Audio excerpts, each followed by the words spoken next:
கிறிஸ்து இயேசுவுக்குள் மிகவும் பிரியமாய் அழைக்கப்பட்ட அன்பிற்குரிய சகோதரர்களே, சகோதரிகளே, உங்கள் யாவருக்கும் கிறிஸ்து இயேசுவுக்குள்ளான அன்பின் வார்த்தையை கூட இந்த ஒரு மாலை நேரத்திலே தெரிவித்துக்கொண்டு, தேவனுடைய பெரிதான கிருபையினாலே இந்த ஒரு நாளையும் கூட அவருடைய கரத்திலிருந்து வாங்கிக்கிறோம். விசேஷமாக காலை நேர ஆராதனை கேட்டோம். இந்த ஒரு மாலை நேரத்திலும் கூட அவருடைய சத்திய பாடங்களை நாம் தியானிக்கும்படி நம்மை கூட்டி சேர்த்திருக்கிறார். இந்த மேலான கிருபைக்காக கூட மீண்டுமா பிதாவாகிய தேவனுக்கு நம் ஆண்டவரும் இரட்சகருமாகிய இயேசு கிறிஸ்துவின் வழியாக துதிகளையும் நன்றிகளையும் எடுத்துக்கொள்ளலாம். இந்த ஒரு மாலை நேரத்தில் நம்முடைய ஆத்ம ஜீவியத்துக்கு பிரயோஜனமாக ஒரு பாடத்தை நாம் தியானிக்க இருக்கின்றோம். அந்த ஒரு பாடத்தோட தலைப்பு எஜமானுக்கு உபயோகமான ஒரு பாத்திரம். இந்த ஒரு டைட்டில் கேட்ட உடனே நம்ம மைண்டில் என்ன ஒரு ஞாபகம் வரும்? எஜமானுக்கு உபயோகமான பாத்திரம் யாராக இருப்பாங்க அப்படிங்கிற ஒரு ஞாபகம் வரும். வேறு ஏதாச்சும் ஞாபகம் இருக்குங்களா? இதில் நம்மளுடைய பார்ட் ஏதாச்சும் இருக்கா? எஜமானுக்கு உபயோகமான பாத்திரம் அப்படிங்கிறதுல நம்மளுடைய பார்ட் ஏதாச்சும் இருக்கா அப்படின்னு கேட்டால் கண்டிப்பாக இருக்குது. ஏன்னா நம்மளை அழைத்த தேவன் எதற்காக அழைத்திருக்கிறார் அப்படின்னு பார்த்தீங்கன்னா, நம்மளுடைய சித்தத்தை அல்ல, அவருடைய சித்தத்தை நாம் என்ன பண்ணணும்னு பார்த்தீங்கன்னா இந்த உலகத்தில் நாம் செய்யணும் அப்படிங்கிற ஒரு மைண்டில் நம்மளை கூப்பிட்டுருக்கார். இப்போ நம்ம அழைக்கப்பட்ட அழைப்பின் நோக்கத்தை கரெக்டாக ஃபுல்ஃபில் பண்ணிட்டோன்னு வச்சுக்கோங்களேன், என்ன ஒரு விஷயம் முற்று பெறும் பார்த்தீங்கன்னா, இந்த உலகத்துக்கு ஒரு முடிவு தேவனுடைய இந்த சமாதானமான அந்த ராஜ்யத்துக்கு என்ன வரும்னு பார்த்தீங்கன்னா ஒரு தொடக்கம், அதாவது கண்ணுக்கு தெரியக்கூடிய அந்த ராஜ்யத்துக்கு ஒரு தொடக்கம் வந்துடும் அப்படின்னு. அப்போ எல்லாருமே என்னவா இருக்கிறோன்னு பார்த்தீங்கன்னா எஜமானுக்கு ஒரு ஏற்ற ஒரு பாத்திரமாக தான் என்ன பண்ணிட்டு இருக்கிறோம் பார்த்தீங்கன்னா ஒவ்வொரு நாளும் நம்ம வாழ்ந்துட்டு இருக்கிறோம். இந்த ஒரு விஷயத்தை எப்படியெல்லாம் நம்ம பார்க்கலாம் அப்படிங்கிறது தான் பார்த்திங்கன்னா நம்மளுடைய வாழ்க்கையில் எந்தெந்த விஷயங்கள் கரெக்டாக ஃபாலோ பண்ணால் நம்ம எஜமானுக்கு உபயோகமான ஒரு பாத்திரமாக நம்ம மாற முடியும் அப்படிங்கிறதும், ஏற்கனவே பழைய ஏற்பாட்டு காலத்தில் வாழ்ந்த ஒரு பரிசுத்தவான்களுடைய வாழ்க்கையும் பார்த்துட்டு அதுக்கப்புறம் என்ன பண்ண போகிறோன்னா நம்ம இந்த விஷயத்தை குறித்து நம்ம பார்க்க போகிறோம். நமக்கு இடையில் ஒரு கேள்வி வைக்கலாம், யார் தேவனால் பயன்படுத்தப்படுவார்? இப்போ உபயோகமான பாத்திரம்னா அவங்க என்ன பண்ணப்பட்டிருக்கணும்? கண்டிப்பாக என்ன பண்ணப்பட்டிருக்கணும்னு பார்த்தீங்கன்னா தேவனால் அவங்க உபயோகமாக இருந்திருக்கணும், உபயோகப்படுத்தப்பட்டிருக்கணும். அதே மாதிரி எப்படி இருந்தால் உபயோகப்படுத்துவார் அப்படிங்கிறதும் தெரியணும் இல்லையா? அப்போ எப்படி இருந்தால் உபயோகப்படுத்துவார், யார் தேவனால் பயன்படுத்தப்படுவார், இப்படி இந்த கொஸ்டின் வச்சா நம்மளுடைய பதில் என்னவா இருக்கும்? ஃபஸ்ட்டு கேரக்டர் என்னவா இருக்கும்? நான் கேட்குறது புரியுதுங்களா? யார் ஃபுல்லாக சரண்டர் பண்ணுறாங்க? வேறு இப்போ தேவன் ஒருத்தர் அப்ரோச் பண்ணுறாரு அப்படின்னாலே அவங்கக்கிட்ட ஃபஸ்ட்டு தேவன் என்ன விஷயத்தை பார்த்துருப்பார்னா, தேவன் எதிர்பார்க்குற ஒரு குணலட்சணம் என்ன இருக்குன்னு பார்த்தீங்கன்னா, எப்படி தெரியும் தேவனுக்கு இவங்களுக்கு நான் எதிர்பார்க்குற குணலட்சணம் இவங்ககிட்ட இருக்குதுன்னு சொல்லி தேவனால் கண்டுபிடிக்க முடியுங்களா? முடியாதா? கண்டிப்பாக கண்டுபிடிக்க முடியும். ஏன்னா தேவனுடைய குணலட்சணம் நமக்கு தெரியும் இல்லையா? தேவனுடைய ஞானத்தில் அவர் என்ன ஒரு விஷயத்தை தெரிஞ்சுக்குவான்னு பார்த்தீங்கன்னா, முன்னாடி நடக்க போகிற விஷயம் என்னவா இருக்கும் அப்படிங்கிறத குறித்து தேவன் என்ன பண்ணுவாராமா, முன்னறிந்து எல்லா விஷயத்தையும் என்ன பண்ணுவார்னா செய்வார். அப்படின்னா இப்போ நம்மளுடைய செலெக்ஷன் கூட தேவனுடைய முன்னறிவிப்பின்படி இவங்க என்னுடைய தாசர்கள், இவங்க என்னுடைய குணலட்சணத்தை பெற்றுக்கொண்டு இந்த ஒரு ஜனங்கள் என்னுடைய குணலட்சணத்துக்கு ஏற்ற விஷயத்தை செய்வாங்க, எனக்கு ஏற்ற ஒரு பாத்திரமாக வருவாங்க அப்படின்னு சொல்லி தான் தேவன் யாரை செலக்ட் பண்ணியிருக்கார் அப்படின்னா இன்றைக்கி நம்ம செலக்ட் பண்ணி. அப்படி இல்லைன்னா எத்தனை பேர் சத்தியத்தை கேட்க வந்தாலும் எல்லாருமே என்ன பண்ண முடியாது? ஞானஸ்தானம் எடுக்க முடியாது. அப்போ ஞானஸ்தானம் ஒருத்தர் எடுக்கிறார் அப்படின்னாலே அப்போ தேவன் என்ன பண்ணியிருக்காருன்னு பார்த்தோன்னா இவர் எனக்கு ஏற்ற ஒரு பாத்திரமாக என்ன பண்ணுவார், கண்டிப்பாக வாழ்வார் அப்படிங்கிற ஒரு விஷயத்தை என்ன பண்ணியிருக்காருன்னு பார்த்தீங்கன்னா அவருக்குள்ளே வச்சிருக்கிறார் அப்படின்னு சொல்லி. அப்போ ஃபஸ்ட்டு தேவன் உபயோகமான ஒரு பாத்திரமாக மாறணும் அப்படின்னா அவங்களுக்குள்ளே என்ன இருக்கணும்னு பார்த்தீங்கன்னா தேவனுக்கு ஏற்ற குணலட்சணம் என்ன இருக்குன்னு பார்த்தீங்கன்னா இருக்கணும். அடுத்து என்ன விஷயம் இருக்கணும்? உங்களுடைய கெஸ்ட் தான் கேட்குறேன். சரி, நானே போட்டுட்டுங்களா? செகண்ட் விஷயம் என்னென்னா அந்த அர்ப்பணிப்பு. நம்ம எதுக்கு அழைச்சாரோ அந்த அழைச்சதுக்கான ஒரு விஷயத்துக்கு உடன்படக்கூடிய அந்த குணம். எதற்காக அழைச்சாரோ அழைச்சதோடு மட்டும் இருந்துட்டு பத்தாது, அழைச்சதுக்கான விஷயங்களை நம்ம என்ன பண்ணணும்னு பார்த்தீங்கன்னா அதற்கேற்ற பிரகாரம் மாறி என்ன பண்ணணும்னு பார்த்தீங்கன்னா அந்த விஷயத்தை நிறைவேற்றக்கூடியவங்களாக இருக்கணும். அப்போ தான் தேவன் என்ன இந்த ஒரு யார் இந்த மாதிரியான ஒரு கேரக்டரை காமிக்கிறாங்களோ அவங்கள எடுத்து என்ன பண்ணுவாராமா அவருக்கு ஏற்ற ஒரு பாத்திரமாக உபயோகப்படுத்துவார். அதனால தான் நான் ரோமரில் படிச்சிருக்கோம் இல்லைங்களா, ரோமர் 12:1. அந்த டிரான்ஸ்ஃபர்மேஷன் யாருக்கெல்லாம் இருக்குது. ஏன்னா ஃபஸ்ட்டு படிக்கட்டு யார் ஏற்றி விட்டுருவாங்கன்னு பார்த்தீங்கன்னா தேவன் ஏற்றி விட்டுருவார். உங்களுக்கு விசுவாசம் மட்டும் இருந்தால் போதும், நீங்கள் என்னவா மாறிடலான்னு பார்த்தீங்கன்னா நீதிமான்களாக மாறிடலாம். அந்த நீதிமான்களாக மாறிட்டதுக்கப்புறம் அந்த நீதிமான்களோட ஸ்டேஜில் மட்டும் இருந்தால் பார்த்தாது, அடுத்த ஒரு ஸ்டேஜுக்கு நீங்கள் தான் என்ன பண்ணணும்னு பார்த்தீங்கன்னா மூவ் ஆகணும். அது என்ன ஸ்டேஜ் அப்படின்னு பார்த்தீங்கன்னா பரிசுத்தவான் அப்படிங்கிற ஒரு ஸ்டேஜ். அந்த பரிசுத்தவான் அப்படிங்கிற ஸ்டேஜுக்கு தேவன் என்ன தான் கொடுப்பான்னு பார்த்தீங்கன்னா கைடன்ஸ் கொடுத்துருவார். அது யார் தான் போகணும் அப்படின்னு பார்த்தீங்கன்னா நம்மளுடைய சித்தம் தான் என்னன்னு பார்த்தீங்கன்னா அதற்கு நேராக போகிறது அப்படிங்கிற சொல்லி பார்க்கணும். ஸோ அப்போ தேவன் ஃபஸ்ட்டு உபயோகப்படுத்தணும் அப்படின்னா அவருக்கு ஏற்ற ஒரு குணலட்சணம் இருக்கணும். கண்டிப்பாக அவர் உபயோகப்படுத்துகிறவங்ககிட்ட அந்த குணலட்சணம் என்ன இருக்குன்னு பார்த்தீங்கன்னா இருக்கும். அடுத்து அதற்காக தன்னை என்ன பண்ணுவான்னு பார்த்தீங்கன்னா ஃபுல் சாக்ரிஃபைஸ் பண்ணக்கூடியவங்க தான் என்ன பண்ணுவாங்கன்னு பார்த்தீங்கன்னா அப்படிப்பட்ட ஒரு கேரக்டர் தான் எடுத்து தேவன் என்ன பண்ணுவாராமா அவருடைய விஷயத்துக்கு என்ன பண்ணுவார்னா யூஸ் பண்ணுவார் அப்படிங்கிற ஒரு விஷயத்தை பார்க்க. சரி, ஓகே. ஒரு வசனம் படிச்சுட்டு தேவனுடைய வீட்டில் எப்படிப்பட்டதான ஒரு காரியங்கள் இருக்குது அப்படிங்கிறத நம்ம தொடர்ந்து பார்க்கலாம். 2 தீமோத்தேயு 2ஆம் அதிகாரம் 20 முதல் 21. 2 தீமோத்தேயு 2ஆம் அதிகாரம் 20 முதல் 21ஆம் வசனம். ஒரு பெரிய வீட்டிலே பொன்னும் வெள்ளியுமான பாத்திரங்களும் அல்லாமல் மரமும் மண்ணுமான பாத்திரங்களும் உண்டு. அவைகளில் சில கனத்திற்கும் சில கனவீனத்திற்குமானவைகள். இங்கே தீமோத்தேயுக்கு சொல்கிறப்போ ஒரு விஷயம் சொல்கிறார். அதாவது தேவனுடைய வீட்டில் எப்படிப்பட்ட ஒரு விஷயங்கள் இருக்குதுன்னு பார்த்தீங்கன்னா பொன்லையும் பாத்திரம் இருக்காமா, வெள்ளிலையும் பாத்திரம் இருக்காமா, அப்புறம் என்ன விஷயத்துலையும் இருக்குங்களாமா, மரமும் இருக்குது மண்ணும் இருக்குது. இப்போ தேவனுடைய வீட்டில் பொன் பாத்திரம் இருக்குது, ஓகே, வெள்ளி இருக்குது, ஓகே. இப்போ மரமும் மண்ணும் இருக்குமா அப்படின்னா கண்டிப்பாக என்ன இருக்குன்னு பார்த்தீங்கன்னா இருக்கிறதுக்கு வாய்ப்பு இருக்குது. அப்போ தேவன் வந்து செலக்ட் பண்ணுறப்பவே அந்த பாத்திரங்களை மரமும் மண்ணுமா செலக்ட் பண்ணுறாருன்னா கண்டிப்பாக என்ன பண்ணல, அப்படி செலக்ட் பண்ணல. ஆனால் அந்த பாத்திரங்க தான் என்ன பண்ணுதாமா தாங்கள் பொண்ணா இல்லை வெள்ளியா மரமா அப்படிங்கிறத அவங்க தான் என்ன பண்ணுறாங்களாமா அப்படிங்க. பாருங்க, சகோதரர் கொடுக்குறப்ப கூட விளக்கம் எப்படி கொடுக்குறன்னு பார்த்தீங்கன்னா கோல்டு அப்படிங்கிறத எப்படி சொல்கிறான்னு பார்த்தீங்கன்னா அந்த சபை வகுப்பார். இந்த கோல்டு அப்படிங்கிறவங்க எப்படிப்பட்டவங்களாமா சபை வகுப்பார் அப்படிங்கிறாரு. சில்வர் அதுக்கு அடுத்து என்ன சொல்கிறான்னு பார்த்தீங்கன்னா த கிரேட் கம்பெனி, அதாவது தோழி வகுப்பார் அப்படிங்கிறத குறித்து சொல்கிறாரு. வுட் அண்ட் ஆஃப் எர்த், அதாவது அந்த மரம் மண் அப்படின்ற இருக்கு இல்லைங்களா, அதெல்லாம் வந்து பார்த்தீங்கன்னா அடுத்த ஒரு வகுப்பு குறிக்குது அப்படின்னு சொல்லி பார்க்கணும். ஸோ இப்போ அழைக்கிறப்போ எல்லாத்தையுமே எந்த ஒரு வாய்ப்புக்கு தான் தேவன் அழைக்கிறாரு, சபை வகுப்பு அப்படிங்கிறதுக்காக தான் அழைக்கிறாரு இல்லையா. அதில் தான் மாற்றம் இருக்குங்களா. நீங்கள் எல்லாருமே எதற்குள்ளே வாங்கன்னு பார்த்தீங்கன்னா யாரெல்லாம் குணலட்சணம் காமிக்கிறீங்களோ எல்லாத்துக்கும் என்ன ஒரு வாய்ப்பு இருக்குது, உங்கள் கிரீடத்தை கொடுக்கறதுக்கு நான் என்ன இருக்கேன், ரெடியாக இருக்கேன் அப்படிங்கிறாரு. அப்போ எல்லாத்துக்கும் ஒரு வாய்ப்பு. நம்ம ஓடக்கூடிய ஓட்டத்தோட முக்கியத்துவமே என்னன்னு பார்த்தீங்கன்னா நம்ம எல்லாருமே எந்த வாய்ப்புக்காக ஓடிட்டு இருக்கிறோம் அப்படின்னு விசுவாசிக்கிறோன்னா சபை வாய்ப்புக்காக தான் என்ன பண்ணிட்டு இருக்கிறோன்னு பார்த்தீங்கன்னா ஓடிட்டு இருக்கிறோம். அப்போ எப்படி அந்த கேட்டகரி பிரியுது, ஒரு அப்புறம் எப்படி அந்த கேட்டகரி பிரியுது, தேவனே பிரிச்சிட்றாரா, இவங்க வந்து சபை வகுப்பார், இந்த சகோதரி வந்து தோழி வகுப்பார், இல்லை இந்த சகோதரன் வந்து இந்த வகுப்பார், அப்படி தேவன் பிரித்தா கரெக்டாக இருக்குமா? அப்போ தேவன் பிரிக்கிறாரா நம்ம பிரிக்கிறோமா அப்படின்னா நம்ம தான் பிரிக்கிறோம். அதுக்கும் வசனம் படிக்கலாம் பாருங்க. 1 கொரிந்தியர் 3ஆம் அதிகாரம் 12 முதல் 14 வசனங்கள். 1 கொரிந்தியர் 3ஆம் அதிகாரம் 12 முதல் 14ஆம் வசனம். ஒருவன் அந்த அஸ்திபாரத்தின் மேல் பொன் வெள்ளி விலையேற பெற்ற கல் மரம் புல் வைக்கோல் ஆகிய இவைகளை கட்டினால் போதும். இப்போ என்ன சொல்கிறான்னு பார்த்தீங்கன்னா இப்போ நம்ம அஸ்திபாரத்து மேலே என்ன பண்ணுறோமாமா கட்டுறோமாமா. இப்போ இந்த அஸ்திபாரம் யார், இதுக்கு முன்னாடி வசனம் படிச்சீங்கன்னா தெரியும், போடப்பட்டிருக்கிற அஸ்திபாரமாகிய இயேசு கிறிஸ்துவை அல்லாமல் வேறு இயேசுவன். ஸோ அந்த அஸ்திபாரத்தின் மேலே ஒருத்தர் கட்ட ஆரம்பிக்கிறாங்க. எப்போ ஞானஸ்தானம் எடுத்தாங்களோ அப்போ இருந்து அவங்க கவுண்ட் ஸ்டார்ட் ஆகுது. கவுண்ட் ஸ்டார்ட் ஆனதுக்கப்புறம் அவங்களுடைய கிரியைகள் எப்படி இருக்குன்னு பார்த்தீங்கன்னா ஒரு கிரியை காமிச்சாங்கன்னா அந்த பொன் மாதிரி இருந்துச்சுன்னா அவங்களுக்கு என்ன சேரும், பொன் சேரும். ஒரு வேளை வெள்ளிமாக இருந்துச்சுன்னா வெள்ளி சேரும்.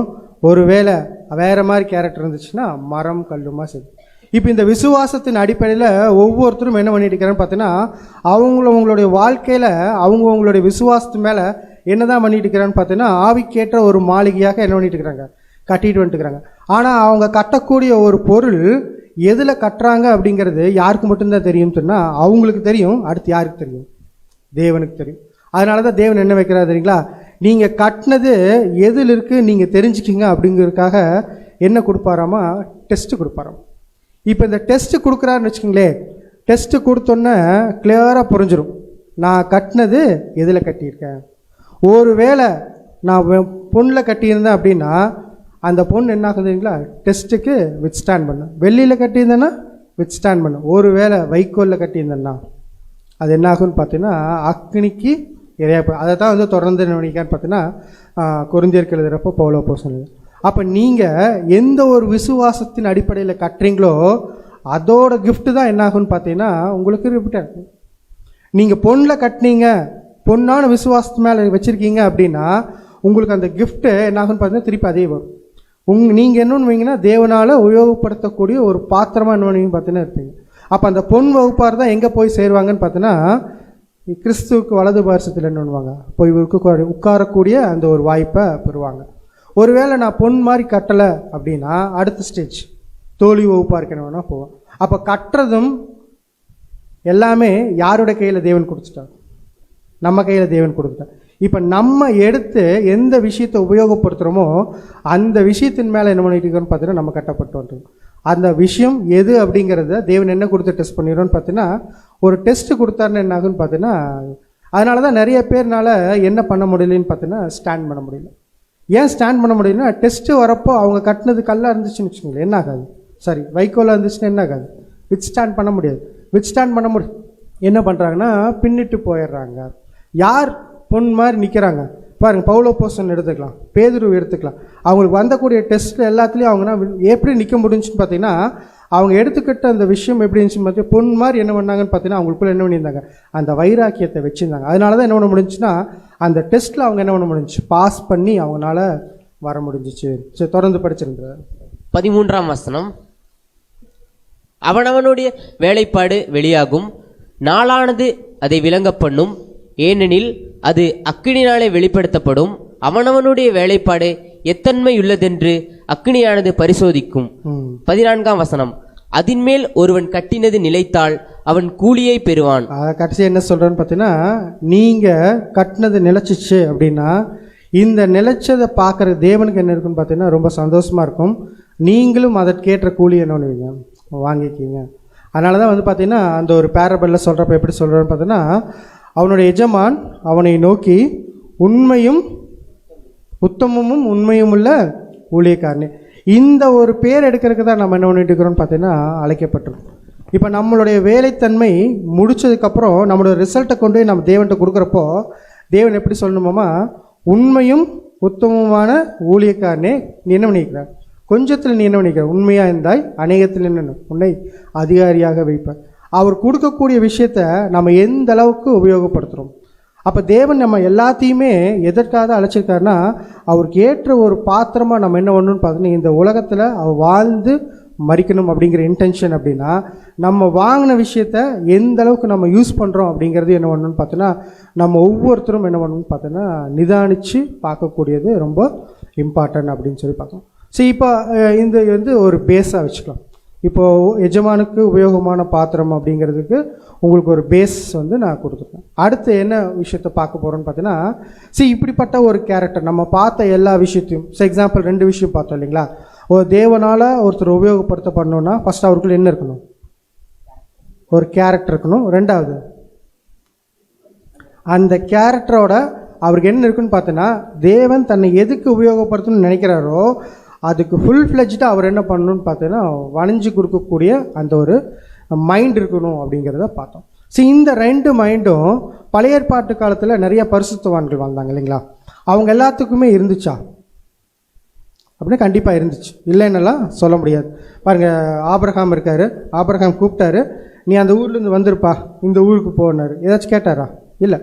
ஸோ அவர் என்ன எதிர்பார்க்குறாரோ அது அப்படியே என்ன பண்ணிட்டு இருந்தார் பார்த்தீங்கன்னா செஞ்சுட்டு இருந்தாங்க. ஆனால் இன்றைக்கி நம்ம 2 பேர்த்த குறித்து நம்ம பார்க்க போகிறோம். அநேக பேர் இருந்தாலும் நம்ம 2 பேர் வந்து முக்கியமாக இன்றைக்கி வந்து பார்த்திங்கன்னா அவங்களை குறித்து பார்க்க போகிறோம். அது யார் அப்படின்னு பார்த்தீங்கன்னா முதலாம் காலத்தில் வாழ்ந்தவர் யாருன்னு பார்த்தீங்கன்னா முதலாம் உலகத்தில் வாழ்ந்தவர் நோவா, அடுத்து தானியேல். இவங்க 2 பேர்த்த குறித்து நம்ம என்ன பண்ண போகிறோம்னா நம்ம படிக்க போகிறோம். படிச்சுட்டு நம்ம என்ன மாதிரியான விஷயங்கள் செய்யணும் அப்படிங்கிறத குறித்து என்னன்னா பார்க்க போகிறோம். ஸோ நோவா குறித்து நம்ம நிறைய விஷயங்கள் சண்டே கிளாஸ்லேருந்தே நம்ம படிச்சிருக்கோம். ஸோ நோவா என்ன பண்ணாருன்னு பார்த்தீங்கன்னா ஒரு பேழை கட்டினார். பேழை சும்மா கட்டிட்டாருங்களா? போய் தம்பி தேவன் வந்து கூப்பிட்டு பேழை கட்டிடு அப்படின்னா உடனே போய் கட்ட முடியுமா? கட்ட முடியாது இல்லையா? ஃபஸ்ட்டு அவருக்கு என்ன வேணும்? அதற்காக நிர்வாகம் வேணும். ஃபஸ்ட்டு என்ன கேட்பாருன்னா, நான் ஏன் கட்டணும்? கேட்கணுமா கேட்கக்கூடாது? அப்போ கேட்கணும் அப்படின்னா அவருக்குள்ளே என்ன இருந்திருக்கு? ஃபஸ்ட்டு ஒரு கேள்வி இருந்திருக்கும், ஏன் தேவன் என்ன கட்ட சொல்கிறாரு? பேழை கட்ட சொல்கிறாரு.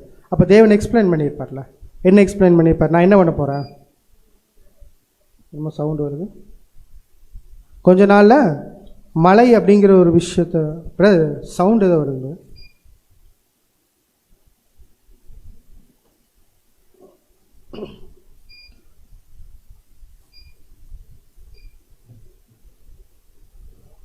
சுவிட்சு போடணும்.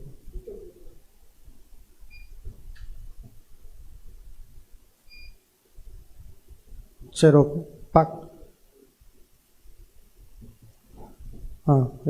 நோவா குறித்து பார்த்துட்டு இருக்கோம். சரி, எப்போப்பா மழை வரப்போகுது, நான் இந்த உலகத்தில் மழை கொண்டு வர போகிறேன் அப்படிங்கிறாரு. நோவா புரிஞ்சிருக்குமா? புரிஞ்சிருக்காரு. இப்போ நமக்கு என்ன கொடுத்துருக்காரு தேவன்? நம்மக்கிட்ட ஒரு விஷயத்த சொல்லியிருக்காரு, ஜெயம் கொண்டு என்னுடைய சிங்காசனத்தில் உட்காரவங்க என்ன கொடுப்பேன்? ஜீவ கிரீடத்தை கொடுப்பேன். நம்ம எல்லோரும் என்ன பண்ணிக்கிறோம்? விசுவாசித்து ஓடிட்டுருக்குறோம். இப்போ நோவாட்டி இதே மாதிரி ஒரு விஷயத்த சொல்கிறார். இது வரைக்கும் நோவா என்ன விஷயத்த பார்த்ததில்ல? மழைங்கிற ஒரு விஷயத்த பார்த்ததில்ல. கூப்பிட்டு என்ன சொல்கிறாருன்னா, நாளைக்கு என்ன பண்ணுவோம், இன்னும் கொஞ்ச நாளில் நான் என்ன பண்ண போகிறேன்னா வானத்துலேருந்து கேட்டெல்லாம் ஓப்பன் பண்ண போகிறேன், எல்லா தண்ணியும் கீழே வரப்போகுது, டோட்டல் உலகம் என்ன பண்ண போகுது? அழிய போகுது. நீ அதுலேருந்து தப்பிக்கணுமா? ஒன்று பண்ணு, போய் என்ன பண்ணு, பேழை கட்டுங்கிறார். இவரும் சரி ஓகே, இவர் என்னென்னா தேவன் சொல்லிட்டாரு, கண்டிப்பாக இருக்கும், கண்டிப்பாக விசுவாசிச்சார், கட்டினார். இப்போ கட்டும்போது இவர் கட்டிட்டு இருக்கிறாரு. இவர் ஒருத்தர் கட்டிடுவாரா? கண்டிப்பாக என்ன முடியாது, கட்ட முடியாது. இப்போ யாரை கூட சேர்த்திருப்பார்? சுற்றி இருக்க எல்லா ஜனங்களையும் சேர்த்திருப்பார். சுற்றி இருக்க ஜனங்கள் எப்படியெல்லாம் பேசியிருப்பாங்க? என்னமோ பைத்தியக்கார மாதிரி ஒரு பேழை கட்டிட்டு இருக்கிறான், நாளைக்கு என்ன வருமாம்மா, மழை வருமாம்மா, இதெல்லாம் நம்புற மாதிரியா இருக்குது. சரி ஓகே, வேலை கொடுக்குறான், செய்யலாம் அப்படின்னு சொல்லி.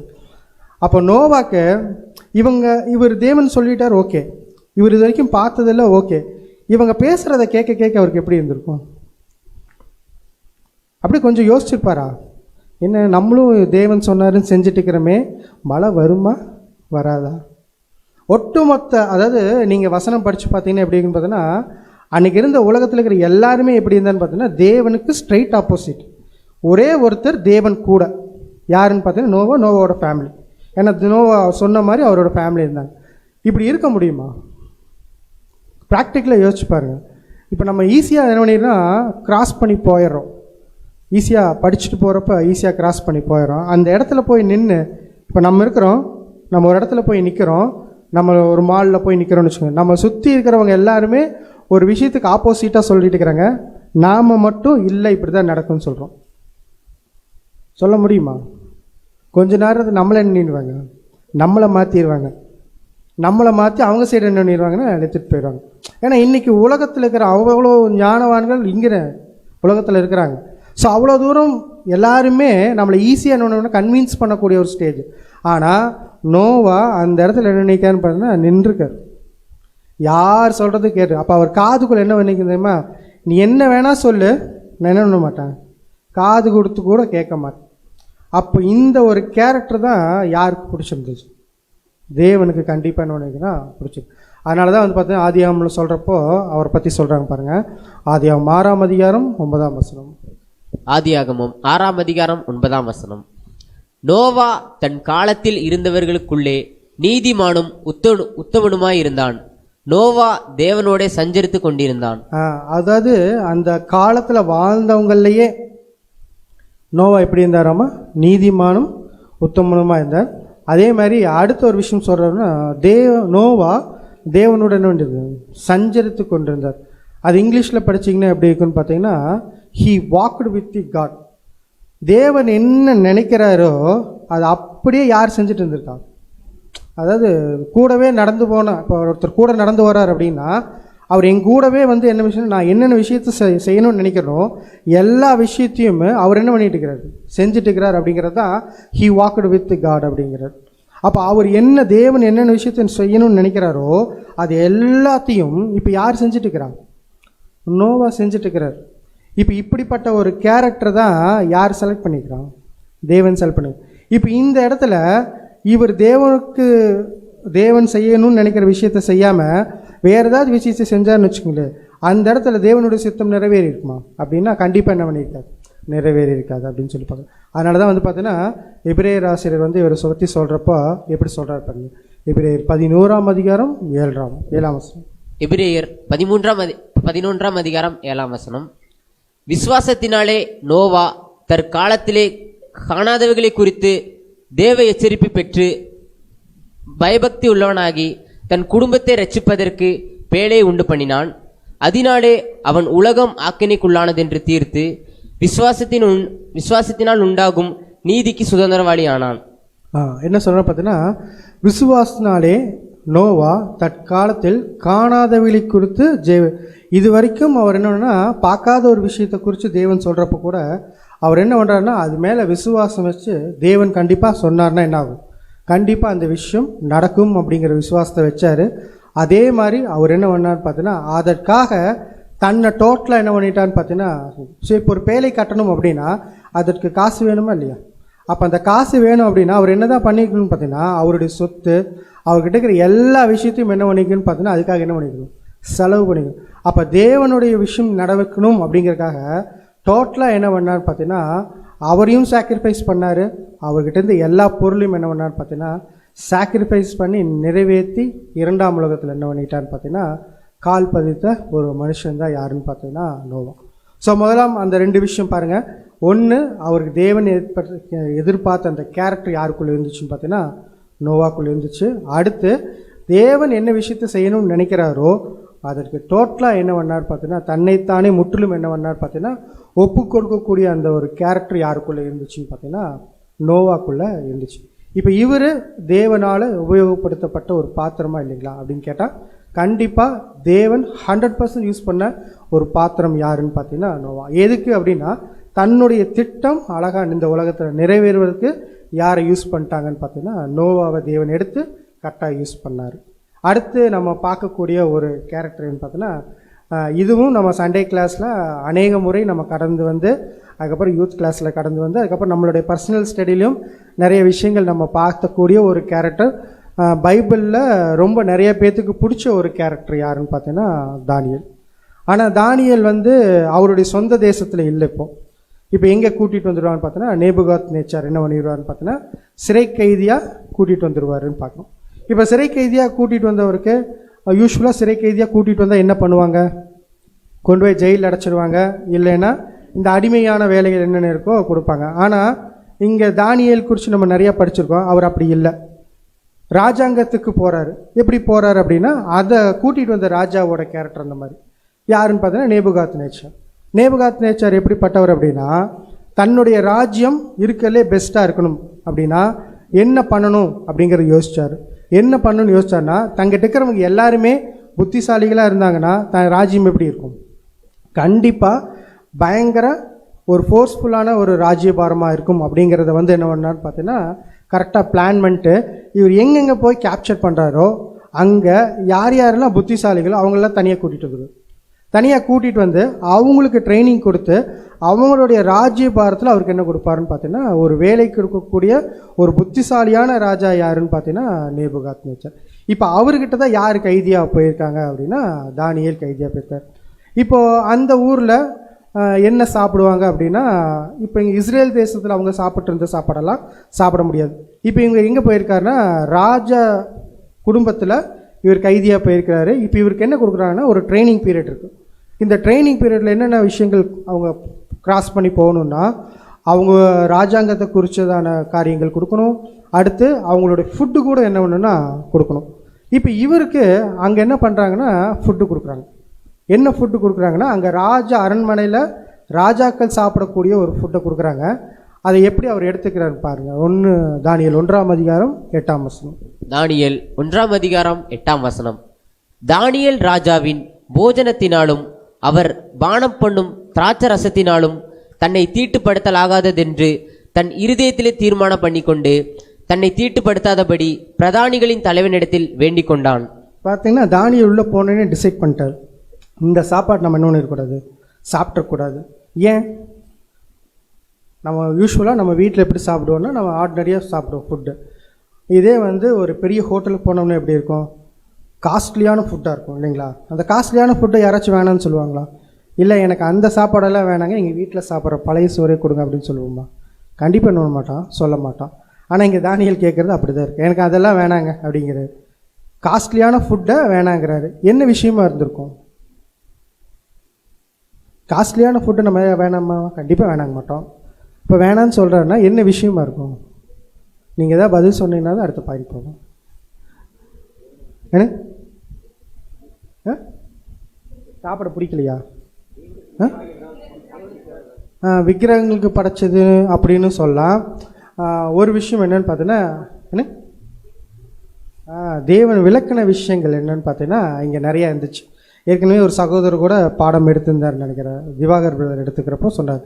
இவங்க பார்த்தீங்கன்னா தேவன் என்னென்ன விஷயங்கள் எல்லாம் சாப்பிட வேணான்னு விளக்குனாங்களோ எல்லா விஷயத்தையும் இங்கே இருக்கிறவங்க என்ன பண்ணிட்டு இருந்தாங்கன்னா சாப்பிட்டு இருந்தாங்க. அதனால தான் பார்த்தீங்கன்னா தானியேல் போனோன்னே இந்த சாப்பாட்டில் கூட நம்ம என்ன பண்ணிடக்கூடாது, தீட்டுப்பற்றக்கூடாது அப்படிங்கிறதுக்காக என்ன பண்ணார்னா அந்த சாப்பாடை கூட என்ன பண்ணார்னு பார்த்தீங்கன்னா வேணான்னு சொல்கிறேன். ஸோ இப்போ இங்கே தானியேல் ஒரு அடிமையாக தான் போயிருக்காரு. தன்னுடைய என்ன சொல்ல உரிமையை அவர் சொல்கிறதுக்கு வாய்ப்பு இருக்கா அப்படின்னா கண்டிப்பாக இல்லை. அவங்க என்ன கொடுக்குறாங்களோ சாப்பிட்ணும், என்ன வேணான்னு சொல்கிறாங்களோ இவரும் வேணான்னு தான் சொல்லணும். இவருக்கு பிடிச்ச விஷயத்தை என்ன பண்ண முடியாது, கண்டிப்பாக செய்ய முடியாது. ஆனால் தானியேல் அங்கேயும் போய் என்ன பண்ணுறாரு பார்த்தீங்கன்னா எனக்கு இந்த சாப்பாடு வேண்டாம், நீங்கள் என்ன கொடுங்க, கறி மாதிரி அந்த பருப்பு அந்த மாதிரி சாப்பாடு என்ன பண்ணுங்கன்னா கொடுங்க, அது போதும் அப்படிங்கிறார். அதுக்கப்புறம் ராஜா முன்னால் கொண்டு போய் நிறுத்துகிறப்போ யார் தான் பிரகாசமாக தெரிஞ்சாங்கன்னு பார்த்தீங்கன்னா தானியேலும் அவனோட சகோதரர்கள் தான் பிரகாசமாக தெரிகிறாங்க அப்படின்னு சொல்லி வசனத்தில் கூட படிச்சிடலாம். தானியேல் 1:17. தானியேல் 1:17. இந்த 4 வாலிபருக்கும் தேவன் சகல எழுத்திலும் ஞானத்திலும் அறிவையும் சாமர்த்தியத்தையும் கொடுத்தார். தானியேலை சகல தரிசனங்களையும் சொப்பனங்களையும் அறியத்தக்க அறிவுள்ளாக்கினார். பாருங்க, இப்போ தேவன் ஒரு விஷயத்தை அவங்களுக்கு எக்ஸ்ட்ரா கொடுக்குறாரு அப்படின்னா இப்போ இவங்க என்ன பண்ணிக்கணும்? கண்டிப்பாக தேவன் எதிர்பார்க்குற விஷயத்தை என்ன பண்ணிக்கணும்னா செஞ்சுக்கணும். சும்மா செய்யாமல் தேவன் கூப்பிட்டு கொடுப்பாரா அப்படின்னா கண்டிப்பாக என்ன பண்ண மாட்டார், கொடுக்க மாட்டார். அப்போது இவங்க செஞ்ச விஷயம் யாருடைய பார்வையில் மேன்மையாக இருந்திருக்கு அப்படின்னா தேவனுடைய பார்வையில் எப்படி இருக்குன்னு பார்த்தீங்கன்னா மேன்மையாக இருந்திருக்கு. மேன்மையாக இருந்த காட்டி தான் அவர் கூப்பிட்டு என்ன சொல்கிறேன்னா இப்படிப்பட்ட விஷயத்தெல்லாம் உங்களுக்கு கொடுத்துருக்கேன், இதை யாரும் பார்க்குற மாதிரி இருக்குதுன்னு பார்த்தீங்கன்னா அங்கே இருக்கிற ஜனங்கள் பார்த்தா இவங்க 4 பேரும் பார்த்திங்கன்னா மிச்சம் எல்லாத்த விட அறிவுலையும் எல்லா விஷயத்தையும் என்ன பண்ணாங்கன்னு பார்த்தீங்கன்னா இன்னொரு வசனம் கூட இருக்கும், 10 மடங்கு என்ன பண்ணியிருக்காங்கன்னு பார்த்தீங்கன்னா அதிக ஞானவான்களாக இருந்தாங்க. ஸோ அந்தளவுக்கு தேவன் என்ன பண்ணுறாருன்னா இவங்களை உயர்த்துறாருன்னு. அப்போ தேவனுக்கு ஏற்ற ஒரு கேரக்டரை இங்கே யார் காமிச்சிருக்காருன்னா தானியேலும் அவனுடைய சகோதரம் என்ன பண்ணியிருக்கான்னு பார்த்தீங்கன்னா காமிச்சிருக்காங்க. அடுத்து ஒரு பிரச்சனை வரும், என்னன்னு பார்த்தீங்கன்னா அந்த ராஜாவுக்கு ஒரு சொப்பனம் வரும். அந்த சொப்பனத்துக்கு என்ன கொடுக்கணும்பாங்க, அர்த்தம் கொடுக்கணும்பாங்க. அது நமக்கு எல்லாத்துக்குமே தெரிஞ்சு. ஆனால் அந்த அர்த்தம் கொடுக்குற விஷயத்துலையும் தானியேல் என்ன பண்ணுவார்னு பார்த்தீங்கன்னா தானியேல் கூப்பிட்டு சொல்லுவாங்க, இந்த மாதிரி நீ எல்லாத்துக்கும் சொப்பனத்துக்கு அர்த்தம் சொல்லுவேன், உன்னால் சொல்ல முடியுமா அப்படின்னோடனே அவர் என்ன பண்ணுவார்னு பாருங்க. தானியேல் 2:17-18. தானியேல் 2:17-18.